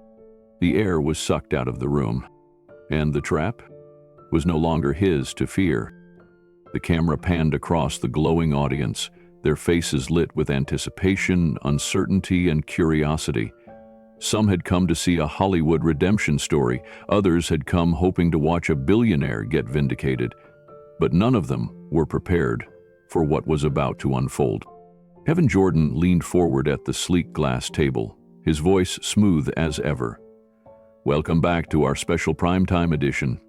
Tonight, a conversation that has captured headlines across the country. On my left, actor and philanthropist Keanu Reeves.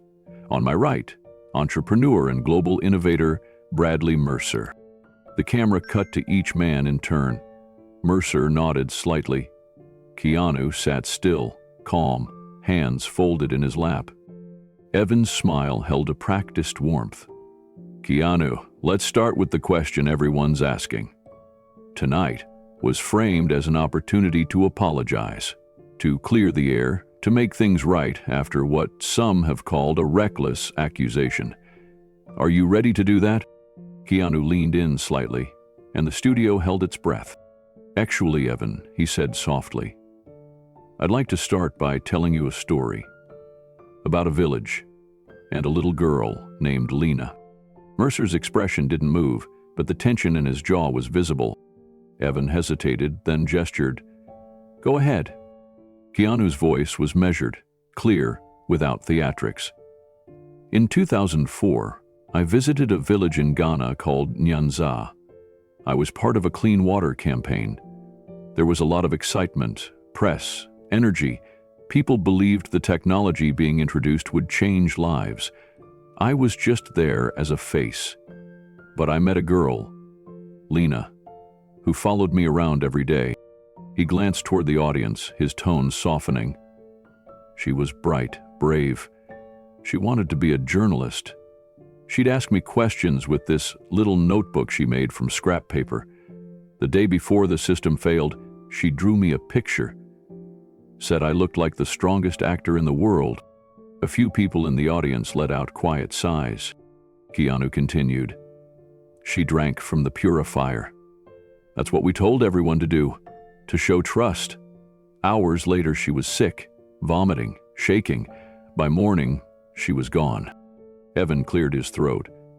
It was ruled an accident, correct? That's what we were told, Keanu said. That the materials were flawed, that safety protocols had been skipped. But I've recently come across new information. Information that changes what we thought we knew. Mercer interjected, his voice carefully calm. Keanu, if you're going to use this platform to sling theories, I'd advise you to remember the legal risks of slander. I'm not slandering anyone, Keanu replied, eyes locked on Mercer. I'm telling the truth. And I'm not alone anymore. Layla's voice whispered in his earpiece. Wait for Evan to push. Then drop the first proof. Evan turned back to Keanu. You said you have new information. Are you saying this wasn't an accident? Keanu nodded slowly. I'm saying this was preventable. That warnings were ignored and that a man walked away with a payout days later. Mercer turned slightly toward Evan, almost laughing. You're calling me a murderer on live television? Keanu didn't blink. I'm calling you a man who buried the truth. The tension rippled through the studio like a live wire. Even Evan, known for keeping control, was visibly rattled. Keanu, he said carefully, these are serious claims. Do you have proof? Keanu nodded. Yes. From the inner pocket of his jacket, he pulled out a flash drive and placed it gently on the table. This contains a video, he said. It shows Mr. Mercer entering the engineering tent in Yanza the night before the explosion, tampering with the water purification system. There's a timestamp, and there's more. Insurance records showing Mercer filed a claim 2 days before the failure. That money launched his first company. Evan glanced toward the producer's booth. Someone backstage was already motioning toward a technician.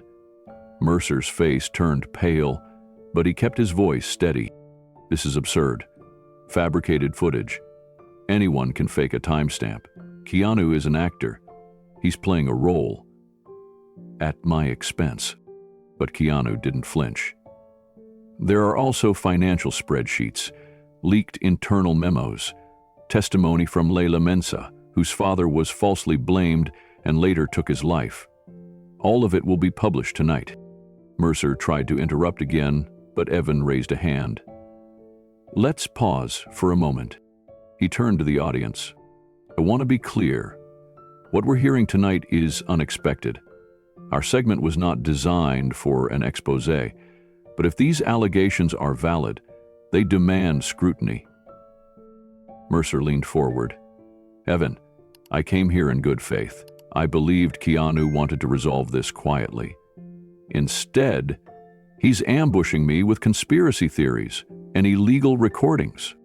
Keanu turned his eyes back to him. Did you know what would happen to Lena when you bypassed the testing? Mercer froze. The audience held still.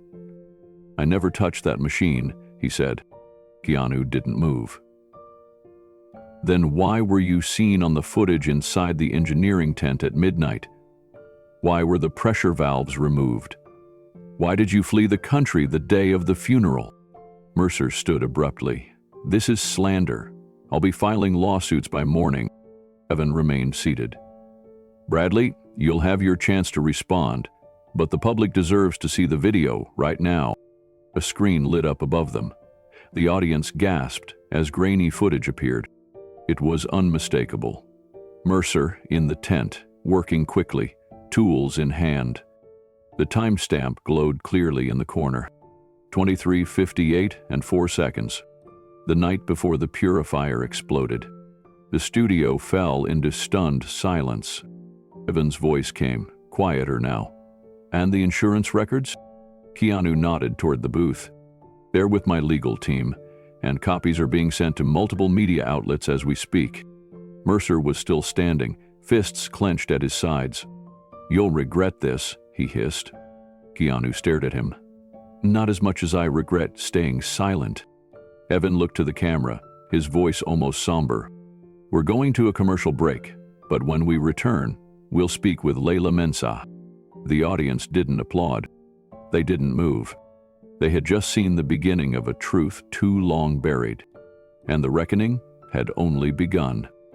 As the commercial break ended, the studio lights came back up, softer than before. The audience hadn't moved.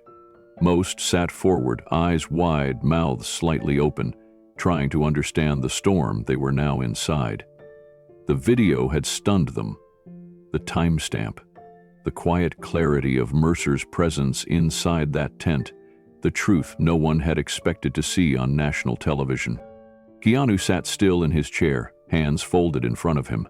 Evan Jordan looked from one guest to the other, then nodded slightly. "Keanu," he said, "you have the floor." Keanu took a breath. "In 2004, I joined a project in Ghana meant to bring clean water to isolated communities. The idea was beautiful, but the execution was rushed. Corners were cut. Materials were changed last minute. I was told it was because of funding, because of urgency. I believed that." He paused for a moment. But on the morning of June 12th, the purifier in the village of Nyanza exploded. The water turned toxic. 12 people got sick. A little girl died. Her name was Lena. His voice didn't shake, but the emotion behind it was thick. "I was there. I watched her take her last breath. I thought it was my fault. I thought maybe I didn't ask enough questions. Maybe I was just the face they needed for photos, and that if I'd looked harder, said something louder, she might still be alive." He glanced down at the flash drive still on the table, then back up. "But I wasn't the one who altered the pressure valves." Gasps rippled through the studio.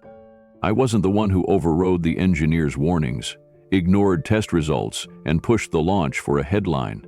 I wasn't the one who filed an insurance claim 2 days before the explosion." He turned toward the screen behind them. Someone else was in that tent that night. Someone who knew exactly how to fake a system failure for a big payday. The screen behind him came to life again. A photo appeared, grainy, time-stamped, but undeniable. It was Mercer, standing in front of the purifier's open panel, wrench in hand. The studio erupted in murmurs.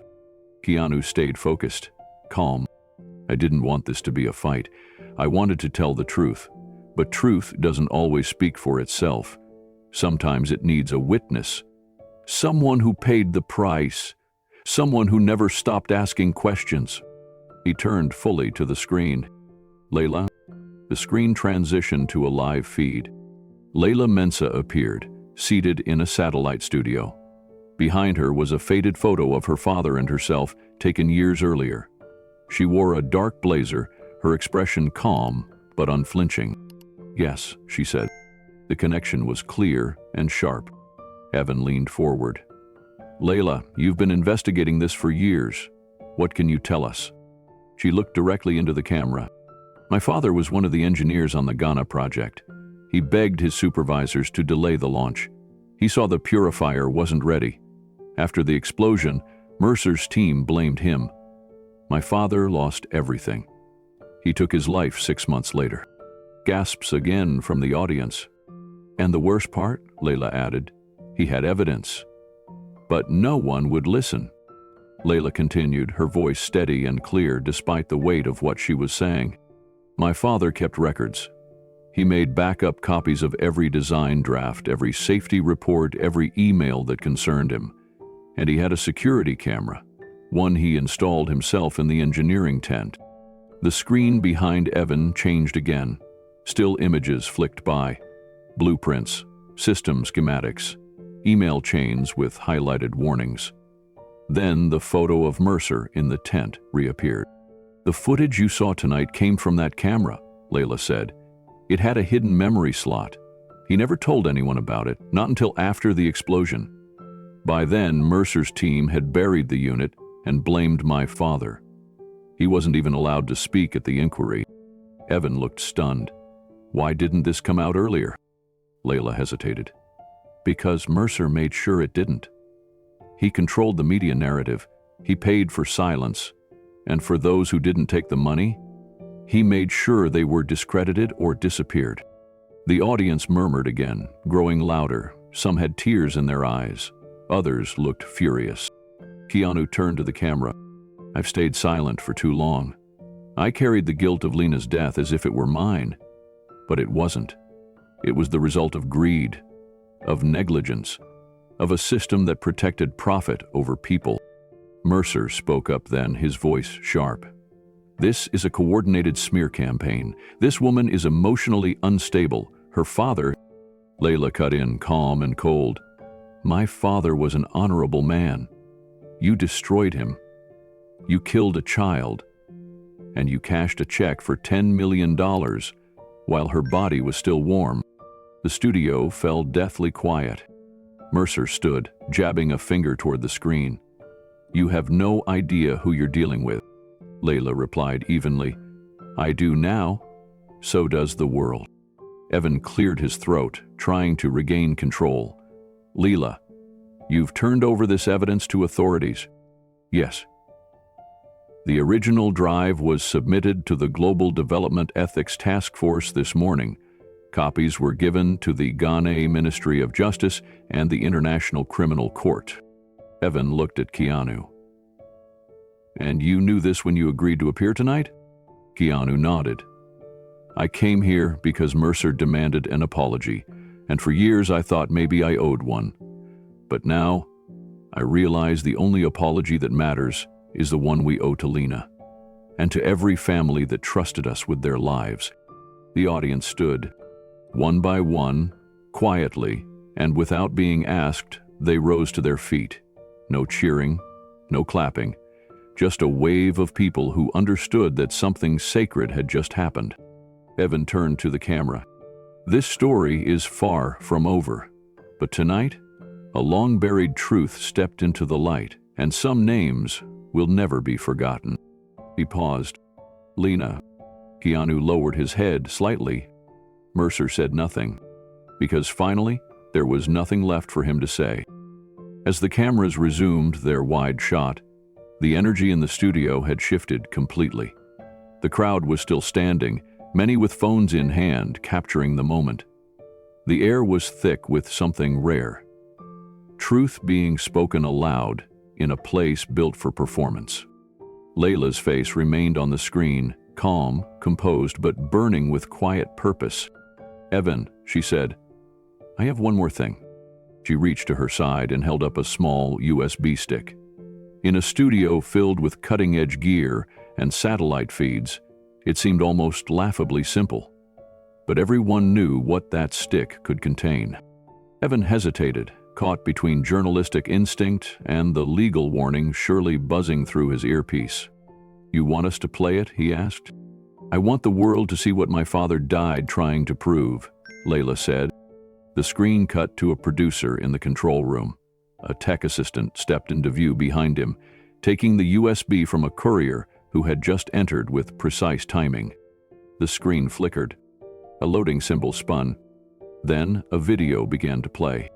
The footage started with a grainy view of the engineering tent, already shown earlier, but now it continued longer. Mercer was seen clearly moving toward the panel. This time, the audio was enabled, muffled, but audible. "Override it here," Mercer said to someone off camera. "We don't need the delay.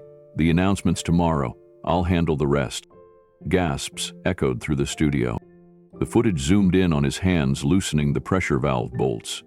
Then, just before the camera's angle lost him, a faint laugh. Then, silence. The screen faded to black. Another file opened. It was a scanned insurance document, dated June 10th, 2 days before the explosion. Policy number 0090421F. Recipient? Aquacore Holdings, a shell company linked directly to Mercer.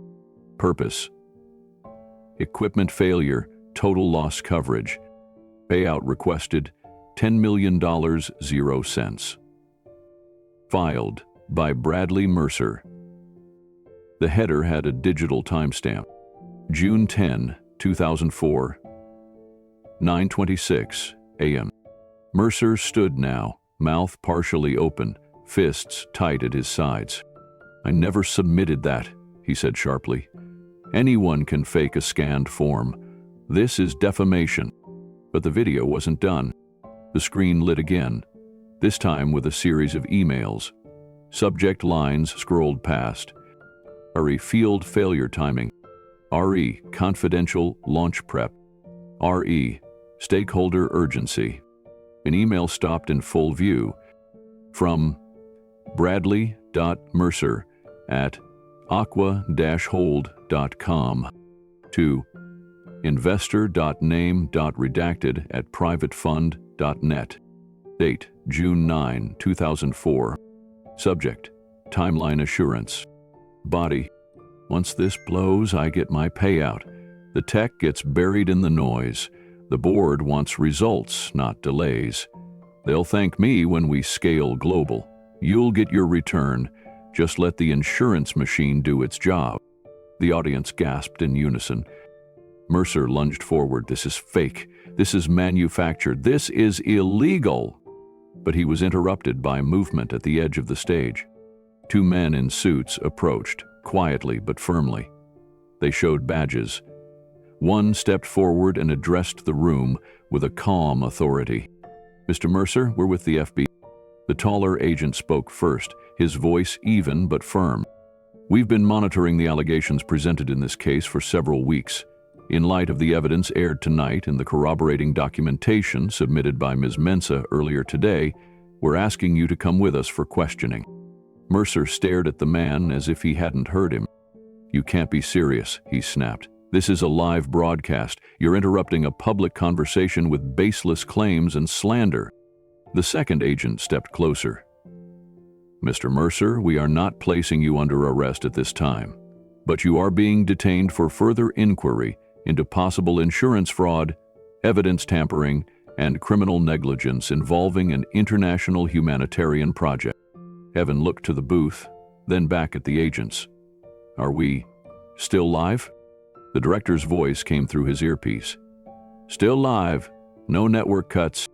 The cameras stayed trained on the scene. The audience had fallen utterly silent. Mercer's voice was louder now, his mask cracking. "You're all being played. This is a setup. These people want attention. They want to destroy me because I built something they couldn't." Keanu stood slowly. He didn't need to speak. His presence alone drew every eye in the room. Mercer turned to him. "You think this clears your conscience? You think throwing dirt on my name changes what happened to that girl?" Keanu looked him in the eye. "No," he said, "but it finally tells the truth about who caused it." Layla's voice came through the speaker from her remote location. "And it finally clears my father's name." The agents flanked Mercer now. He didn't resist, but his hands curled into fists as they guided him gently off stage. Cameras followed the movement until the backstage curtain swallowed him whole. Only then did Evan find his voice again. For those just joining us, you've witnessed a historic moment on live television. What began as a segment about accountability has evolved into something far deeper, a reckoning with a long-hidden truth. He turned back to Keanu. "You feel vindicated?" Keanu shook his head slowly. "No. I feel responsible. Not for what happened, but for waiting this long to speak up. For letting someone like Mercer define the narrative for years. I thought staying quiet was the dignified thing. But silence isn't dignity. Not when lives are at stake." The audience remained quiet, many wiping tears. Keanu looked out over them. "There's a little girl's name that was never supposed to be remembered. Her life was supposed to vanish behind PR spin and boardroom deals. But now, she'll be remembered not as a victim, but as the reason the truth finally came to light." Evan turned to the camera. "We'll continue our special coverage throughout the evening, but we want to thank Keanu Reeves, Layla Mensah, and all those who made tonight's broadcast possible. A little girl's story, once forgotten, is now a beacon for accountability, justice, and courage." He paused. "And it's not over yet." The screen faded to black. But around the world, Millions of hearts were still watching. Bradley Mercer disappeared behind the velvet curtain, flanked by 2 FBI agents and a wave of silence so thick even the stage lights seemed dimmer. Keanu Reeves remained seated at center stage, unmoving, his eyes fixed on the floor. No one clapped. No one whispered.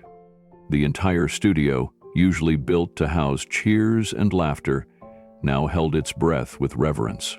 Evan Jordan looked to the production booth, unsure if they were still rolling. A voice crackled in his earpiece. Yes, still live. But even he didn't know what to say anymore. Keanu finally looked up. His eyes glistened, not with triumph, but with something deeper. Not relief, not justice. Something quieter, something older. Grief. He blinked, then took in the faces around him. Some of the audience members had tears in their eyes. Others were holding hands. A few simply stood there, stunned by what they'd witnessed. Across the globe, viewers tuned in from living rooms, bars, airports, hospital waiting rooms. Phones vibrated in pockets, notifications flooded timelines. Headlines were already forming. Justice for Lena. It started with one post on social media. A photo of Keanu, sitting with his hands folded, eyes cast downward, and the simple caption, "He didn't raise his voice, he raised the truth." Within minutes, the hashtag was trending in over 30 countries. Clips from the live broadcast were uploaded and reposted with lightning speed. The footage of Mercer in the tent, the leaked emails, the voice recording, the insurance records. Every frame was dissected, replayed, studied. But the image that spread the fastest was Lena's drawing. The childlike sketch of Keanu holding a bucket beside her small figure, both of them smiling beneath a crude sun. Layla had emailed the image to a reporter minutes after the segment ended. It was instantly turned into a memorial banner, a symbol, a statement. Evan turned back toward Keanu. "Do you want to say anything else?" Keanu looked up slowly. "I just want people to remember her name." He didn't say more. He didn't have to. The producers, stunned by what had unfolded, didn't roll credits. They didn't cut to commercial. They let the cameras linger, just long enough for silence to speak for itself. Keanu stood and left the stage with quiet steps. No applause followed, just the kind of stillness usually reserved for sacred places. He passed the edge of the stage where Mercer had stood earlier that evening, where threats had been issued, where silence had once felt like protection. Now, the silence was truth. Backstage, Layla was waiting in the hallway. When Keanu appeared, they locked eyes, no words exchanged. Just a nod, a silent promise, a shared memory of a girl who'd changed both of them. Their arms folded into an embrace, tight, steady, real. Behind them, the studio doors remained open. The show wasn't over. Not really. It had just become something else. News outlets scrambled to rewrite their late-night headlines. Keanu Reeves destroys billionaire on live TV. Sabotage in Ghana. Truth finally emerges. Mercer. Escorted by FBI as Keanu drops bombshell. But none of the headlines captured the quiet revolution happening in homes around the world. It wasn't just about Mercer anymore. It was about something deeper, a collective wake-up, a redefinition of justice. At a quiet diner in Nebraska, a retired nurse wiped her eyes and whispered, "That little girl finally got her voice back." In Ghana, where the memory of the Nyanza explosion had become a wound the government barely acknowledged, entire families gathered around radios and phones, listening to translations. Many had known Lena's name. Now they knew her story. Back in Los Angeles, Leela and Keanu sat in the back seat of a quiet black car. Neither spoke for several minutes. The city lights flickered by, but both were somewhere else. Keanu finally broke the silence. "I used to wonder what her life would have been like if she'd lived." Layla nodded, her voice soft. "She would have loved books. My father taught her to read. Said she always wanted to become a teacher." Keanu's throat tightened. He turned to the window. She was 10, he whispered, "and I couldn't save her." "You did tonight," Layla said. "You saved the truth." Keanu didn't respond, but something shifted in his chest. A weight he'd carried for 2 decades, rooted in shame and silence, began to lift. They pulled up outside the foundation. A handful of volunteers were still working late, unaware of what had just unfolded across the world. But their phones would tell them soon enough. Inside, Keanu walked to a quiet room off the hall. It was filled with documents, folded letters, and framed drawings from children the foundation had helped. He reached for one. A drawing of a well, 2 smiling figures, the same one Lena had made. It had been scanned and printed after the original had gone missing. He held it for a long time. Across social media, messages poured in. "My daughter watched this and asked me who Lena was. I told her, a girl the world forgot. Until tonight. Never thought I'd cry watching an interview show, but Keanu just reminded us all what humanity looks like. This isn't a celebrity moment, it's a justice moment." The backlash for Mercer was immediate and brutal. His board members resigned. His investors released statements distancing themselves. His name vanished from the website of every charity he'd ever funded. But Keanu didn't speak again that night. He didn't tweet. He didn't issue a statement. He simply sat in the quiet of the foundation's main room, surrounded by evidence of lives changed, and one that had been lost. The world now knew what happened in Nyanza. And in that knowing, a girl's short life finally meant something, more than tragedy. She meant truth.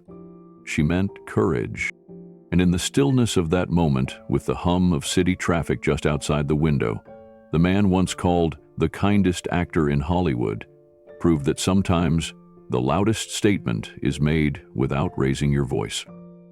In the 48 hours following the broadcast, the world shifted. What had started as a 1-hour live interview turned into something much larger, an unraveling of power, a wake-up call to complacency, and a signal that silence was no longer an option. Across continents, the images spread. The video of Mercer in the engineering tent aired on nightly news in over 40 countries. Lena's drawing was reprinted in newspapers across Europe, Africa, and South America. The flash drive had been duplicated and dissected. What once had been buried in a hard drive now echoed across the globe. The Ghanaian government released a statement before sunrise the next morning. "We are reopening the investigation into the Nyanza Relief Project. We owe it to Lena. We owe it to her family. We owe it to the people of Ghana." Other countries followed. Kenya launched a fraud probe into a similar water filtration project Mercer's company had installed in 2011. Brazil suspended a pending partnership with one of Mercer's former subsidiaries and initiated a financial audit. Indonesia's Ministry of Humanitarian Affairs ordered a full review of every aid project linked to Mercer Global Technologies. By the end of the 3rd day, 3 countries had opened criminal investigations. 2 international watchdog organizations began cross-border reviews, and Interpol requested files from Layla Mensa's legal team. At the United Nations, an emergency session of the Global Relief Oversight Committee was scheduled for the following week. But while the institutions moved with protocol and caution, the public responded with something far more immediate. Messages poured into Keanu Reeves's foundation, emails, letters, voice recordings, hand-drawn pictures. Aid workers, volunteers, doctors, and teachers from over a dozen countries wrote in to say thank you. Not because Keanu had exposed a villain, but because he had broken the silence. An email from a nurse in Uganda read, "We always knew some of the equipment we were given didn't work, but no one ever believed us. Now we know it wasn't just us." A volunteer engineer in Cambodia wrote, "Mercer's name came up when our purifier failed. We were told it was our fault. Now I wonder how many Lenas we'll never know." Some of the messages were angry, some were heartbroken, most were grateful. But there was one envelope, handwritten, carefully folded, marked from a return address in Nyanza, that Keanu couldn't stop staring at. He waited 2 full days before opening it. The paper inside was thin, lined, and creased in half. The handwriting was uneven but careful. Dear Mr. Reeves, my name is Kojo. I'm Lena's brother. I was 5 when she died. I'm not sure if you remember me. Mama said you carried her when she was sick. She said you cried when she closed her eyes. I watched the show. We all did. Our village was silent. Then people started clapping. Mama cried. We didn't know what had really happened. No one ever told us. People stopped talking about it. But I remember my sister. She used to talk about you. She said you were the only one who listened. Keanu folded the letter once more and held it to his chest. He sat at his desk for a long time, the letter still pressed to his chest. Outside the window, Los Angeles moved as it always did, honking, humming, hurrying, but inside the foundation, there was only stillness. Then he reached for a pen. His reply was short. Dear Kojo, yes, I remember you. I remember Lena's laugh, her drawings, the way she tugged on my sleeve when I wasn't paying enough attention. I remember how she talked about her little brother, how proud she was of you. I carried her once, yes, but your family has carried her memory for 20 years. You gave her voice back to the world. Thank you for reminding me that listening matters. You are not forgotten, and neither is she. With love, Keanu. He folded the note carefully, placed it in an envelope, and sealed it with quiet reverence. Later that afternoon, a new initiative was posted to the Foundation's official website. It was titled the Lena Fund, a global campaign to fund safe water systems in under-resourced communities, beginning with Ghana. In partnership with engineers, local leaders, and independent oversight committees, the project promised transparency and sustainability. But it wasn't the amount of money raised that caught the world's attention. It was the message at the top of the page. This is for the little girl who deserved better, and for every child who still does. News anchors recited it on air. Teachers printed it on classroom walls. Students carried it in protest signs. By the end of the week, $10 million had been pledged, not from billionaires, from families, students, nurses, farmers, from people who had simply watched the show and decided to act. Meanwhile, Mercer's former empire collapsed in slow motion. Stockholders fled, class action lawsuits stacked up, subpoenas crossed borders. The SEC froze 3 of his company's assets. Internal documents began leaking daily, revealing false reports, shady contractors, ignored warnings. And yet, Keanu never once said, "I told you so." He didn't grant interviews. He didn't publish essays or take a victory lap. He returned to his quiet life. Meetings at the Foundation, unscheduled visits to children's hospitals, late-night reading. But everywhere he went, someone recognized him differently now. Not just as an actor, as a man who told the truth when it cost something, as a man who waited 20 years to speak, and when he finally did, the world listened. Leila Mensa, now being invited to testify before international human rights committees, kept a photo of her father beside her every time she stepped into a room. And she carried something else, too.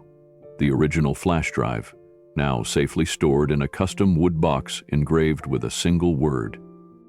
Lena. In the village of Nyanza, locals gathered for a quiet ceremony. A new well had been drilled just outside the school. It was solar-powered, self-filtering, and monitored remotely by international teams. No press, no ribbon cutting, just flowers placed at the base of the well and one small plaque. It read, Lena Mensa, 2004. She listened. She mattered. And in the still morning air, as clean water flowed again through the pipes of a village once forgotten, the world finally understood. Truth doesn't need to shout. It only needs to be heard. 3 months after the broadcast that changed everything, Keanu stood before a modest podium in a quiet hall in Geneva. The room wasn't filled with celebrities or flashing lights. It was filled with reporters, NGO leaders, teachers, and a few survivors from aid failures around the world. The screen behind him read, "Launch of the Lena Foundation. Justice through exposure." Keanu looked older than usual, not tired, grounded. He adjusted the microphone and spoke softly. "This isn't about revenge," he said. "It's about remembering who we failed and making sure we never do again." The room went silent. He continued, "I didn't create this foundation alone. It started with a drawing. With a 10-year-old girl who asked questions no one wanted to answer, and with a man who once blamed himself until the truth gave him back his voice. But more than that, it started with people like you, investigators, journalists, whistleblowers, people who don't get famous but who risk everything to keep the rest of us honest." He paused. "The Lena Foundation is here for them." Applause rose slowly, heartfelt, building from one corner of the room to the other. It wasn't loud. It was deep. After the event, reporters gathered for photos. Keanu stood beside Layla Mensa, who wore a silver pendant with her father's initials engraved at the center. They had worked for weeks behind the scenes, drafting protections for journalists, creating legal pathways for whistleblowers, securing partnerships with local watchdog groups from 5 continents. The foundation's charter was simple: to protect those who expose corruption in humanitarian work, and to ensure aid reached the people it was meant to help. Their first project funded a legal aid hotline in Sierra Leone for nurses exposing counterfeit medicine schemes. The second created a secure data vault for anonymous tipsters in flood zones across South Asia. Layla had already begun her next investigation, one that led to suspicious supply chain irregularities in earthquake relief kits sent to Central America. She worked quietly, focused, careful. But now she had protection. She had a team. She had backing. And Keanu? He went home for 1 week. Then he flew to Ghana. He didn't go with cameras. He didn't alert the press. He arrived quietly in Nyanza on a humid morning, wearing simple clothes and carrying a bag over his shoulder. The children didn't know who he was, but the elders remembered. One woman stepped forward from a line of workers digging a trench for the new water lines.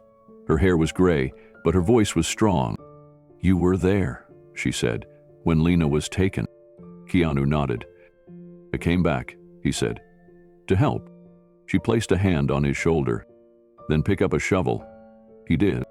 For 5 days, Keanu worked beside engineers and volunteers to install a clean water system funded entirely by independent donors. No photo ops, no speeches, just sweat, silence, and steady work. On the final day, they tested the first tap. The water ran clear. No one cheered. They simply nodded. Then someone whispered, "Lena would have laughed if she saw this." Keanu smiled. A tired, honest smile. That evening, Keanu asked to be left alone for a few hours. He walked the path behind the village school, past the old rusted gate where the purifier once stood. The landscape had changed. The scars of the explosion had faded, but some things never really left. He carried one thing in his hand, a single white flower. It was nearly sunset when he reached the small patch of earth where Lena had been buried 20 years ago. The ground was modest, surrounded by flat stones and shaded by a neem tree whose branches rustled softly in the warm breeze. Someone had recently cleared the weeds. The soil looked tended to. The marker was simple: Lena 199420004. You smiled even when the world didn't. Keanu knelt down slowly. He placed the flower on the grave, brushed a bit of dust from the stone, and sat with his legs folded, silent. The village sounds were distant here, only wind and birds, and the gentle creak of wood as the tree shifted. He didn't speak for a long time. Then he pulled something from his pocket, a small folded note, already worn at the corners. It hadn't come from the foundation or a government office.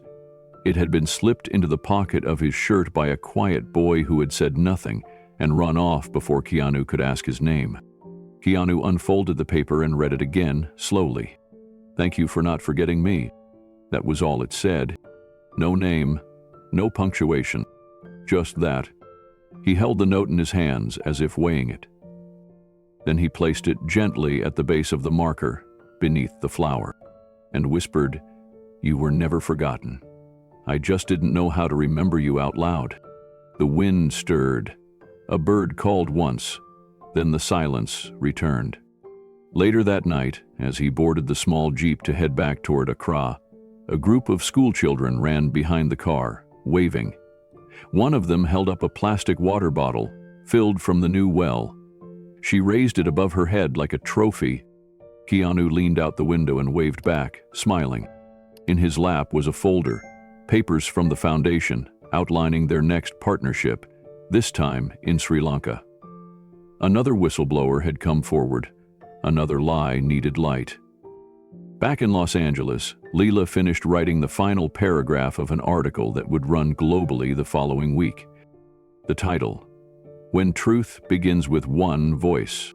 In it, she wrote, "When we think of corruption, we imagine shadows. But sometimes the most dangerous lies are told in daylight, papered over with handshakes and press conferences, and the only thing louder than silence is a single person willing to speak when it's not safe to do so." Lena didn't have power, she had a pencil and a voice, and 20 years later, that was enough. At the bottom of the article was a photo. A new water pump installed under a tree in a Ghanaian village.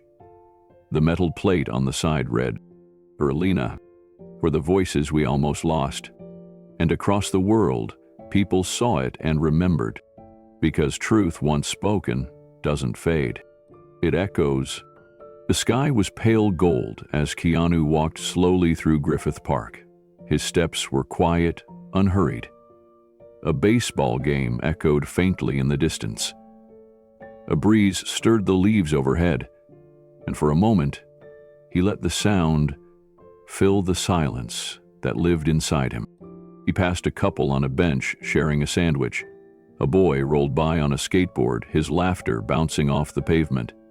In the far corner, he saw a group of children racing toward the swings, their backpacks tossed into the grass behind them. It looked like the world was moving on. And maybe it was. But Keanu didn't feel like he had moved on. He sat down on a wooden bench shaded by a sycamore tree, its limbs arched above him like an old cathedral.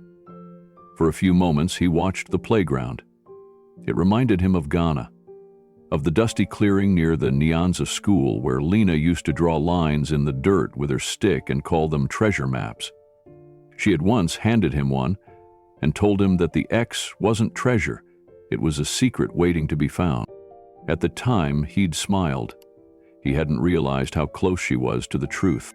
He pulled something from his coat pocket, a folded slip of paper. The creases were soft now from being unfolded and refolded so many times. It was the note Kojo had written him. "Thank you for not forgetting me." He read it again, slowly, his fingers gripping the edges more tightly than he realized. It wasn't fame that had brought him here. It wasn't redemption. He'd already spent years trying to give back, funding quiet projects, helping where he could. But nothing had changed the hollow feeling in his chest when he thought about that explosion, about the child he couldn't save, about the truth that had stayed hidden for so long. Then Layla came, with her fire, her evidence, her father's legacy, and the courage to do what so many others wouldn't. And because of her, because of Lena, because of the little boy who still remembered, the silence finally broke. The world didn't erupt overnight, but it shifted. Countries reopened investigations, fraudulent contracts were revoked, foundations were audited. The news cycle might have moved on, but in classrooms and clinics and border villages, people had started to ask better questions. They had started to listen. And that, Keanu thought, was enough. Not for fame, not for headlines, But for her, he looked down again at the note. She had been 10, curious, loud in the best way, brave without knowing it, and gone too soon because a man decided that profit was more important than people. Keanu could have let Mercer win, could have apologized, he could have disappeared, but he hadn't. And because of that one decision, something permanent had shifted in the world. Not everything, not enough, but something. He glanced back toward the playground. A little girl had fallen and was crying softly. A boy beside her, maybe her brother, sat beside her, saying nothing, just staying there, quiet, present, listening. That too was enough. Keanu tucked the note away, leaned back and closed his eyes as the wind moved softly through the trees. The next morning, the headlines were quieter. The outrage had cooled, but the movement hadn't faded. The Lena Foundation received another wave of donations, most of them small. A $5 pledge from a school janitor in Minneapolis, a handwritten envelope with 2 crumpled $20 bills from a retired teacher in Wales. Messages filled the inbox. One of them said, "I lost my sister in a failed housing relief project. For years, I thought no one cared. Thank you for proving someone does." Another read, "My daughter asked me what truth looks like. I showed her your video." They came in dozens every hour, from people who'd never met Lena, had no connection to Ghana, and wouldn't recognize Keanu in person. But they recognized something else now, something harder to name. The feeling that stories buried in silence don't have to stay there. Keanu sat at his desk in the foundation office, going through letters. He answered each one by hand, even when his team told him they could print responses or automate replies. He didn't want automation. He wanted each word to matter. Behind him, a photograph of the new Nyanza water system hung on the wall. Below it, a brass plate read, "Funded by the voices that wouldn't stay silent." Across the room, Layla stepped in, holding a file. She had a new case, allegations of missing relief funds in coastal Malaysia. Another name, another trail, another story, waiting for someone to listen. She placed the file on the table and asked quietly, "You in?" Keanu nodded. "Always." Outside, the world kept moving. Governments continued their work. Investigators chased leads. The noise of life never stopped. But in pockets of that world, something had changed. More journalists felt safe stepping forward. More whistleblowers had protection they never dreamed of. And more children in more villages drank water that wouldn't kill them. Keanu visited Ghana again 1 month later, quietly, without press, without announcement. This time, he didn't carry a letter. He simply returned to the spot beneath the neem tree where Lena had been buried. The marker still stood. A few fresh flowers had been placed there. Someone was still visiting. Someone still cared. Keanu sat cross-legged on the ground, brushing his hand gently over the stone. He didn't speak for a long time.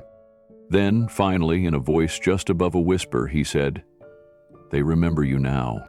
He smiled and closed his eyes. And for the first time in 20 years, there was no guilt sitting behind his ribs, no silence pressing against his chest, just peace. As the sun dropped below the horizon, he stood, gave a small bow toward the marker, and walked back toward the village road.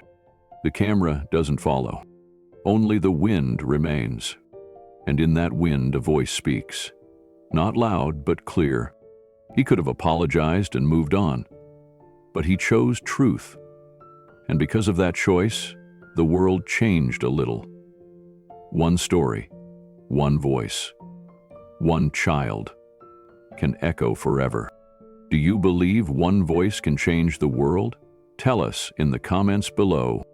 And if you want more stories where truth triumphs, where justice rises from silence, and where kindness becomes courage, hit that subscribe button. Because sometimes, all it takes is one person who refuses to stay quiet. And that person could be you.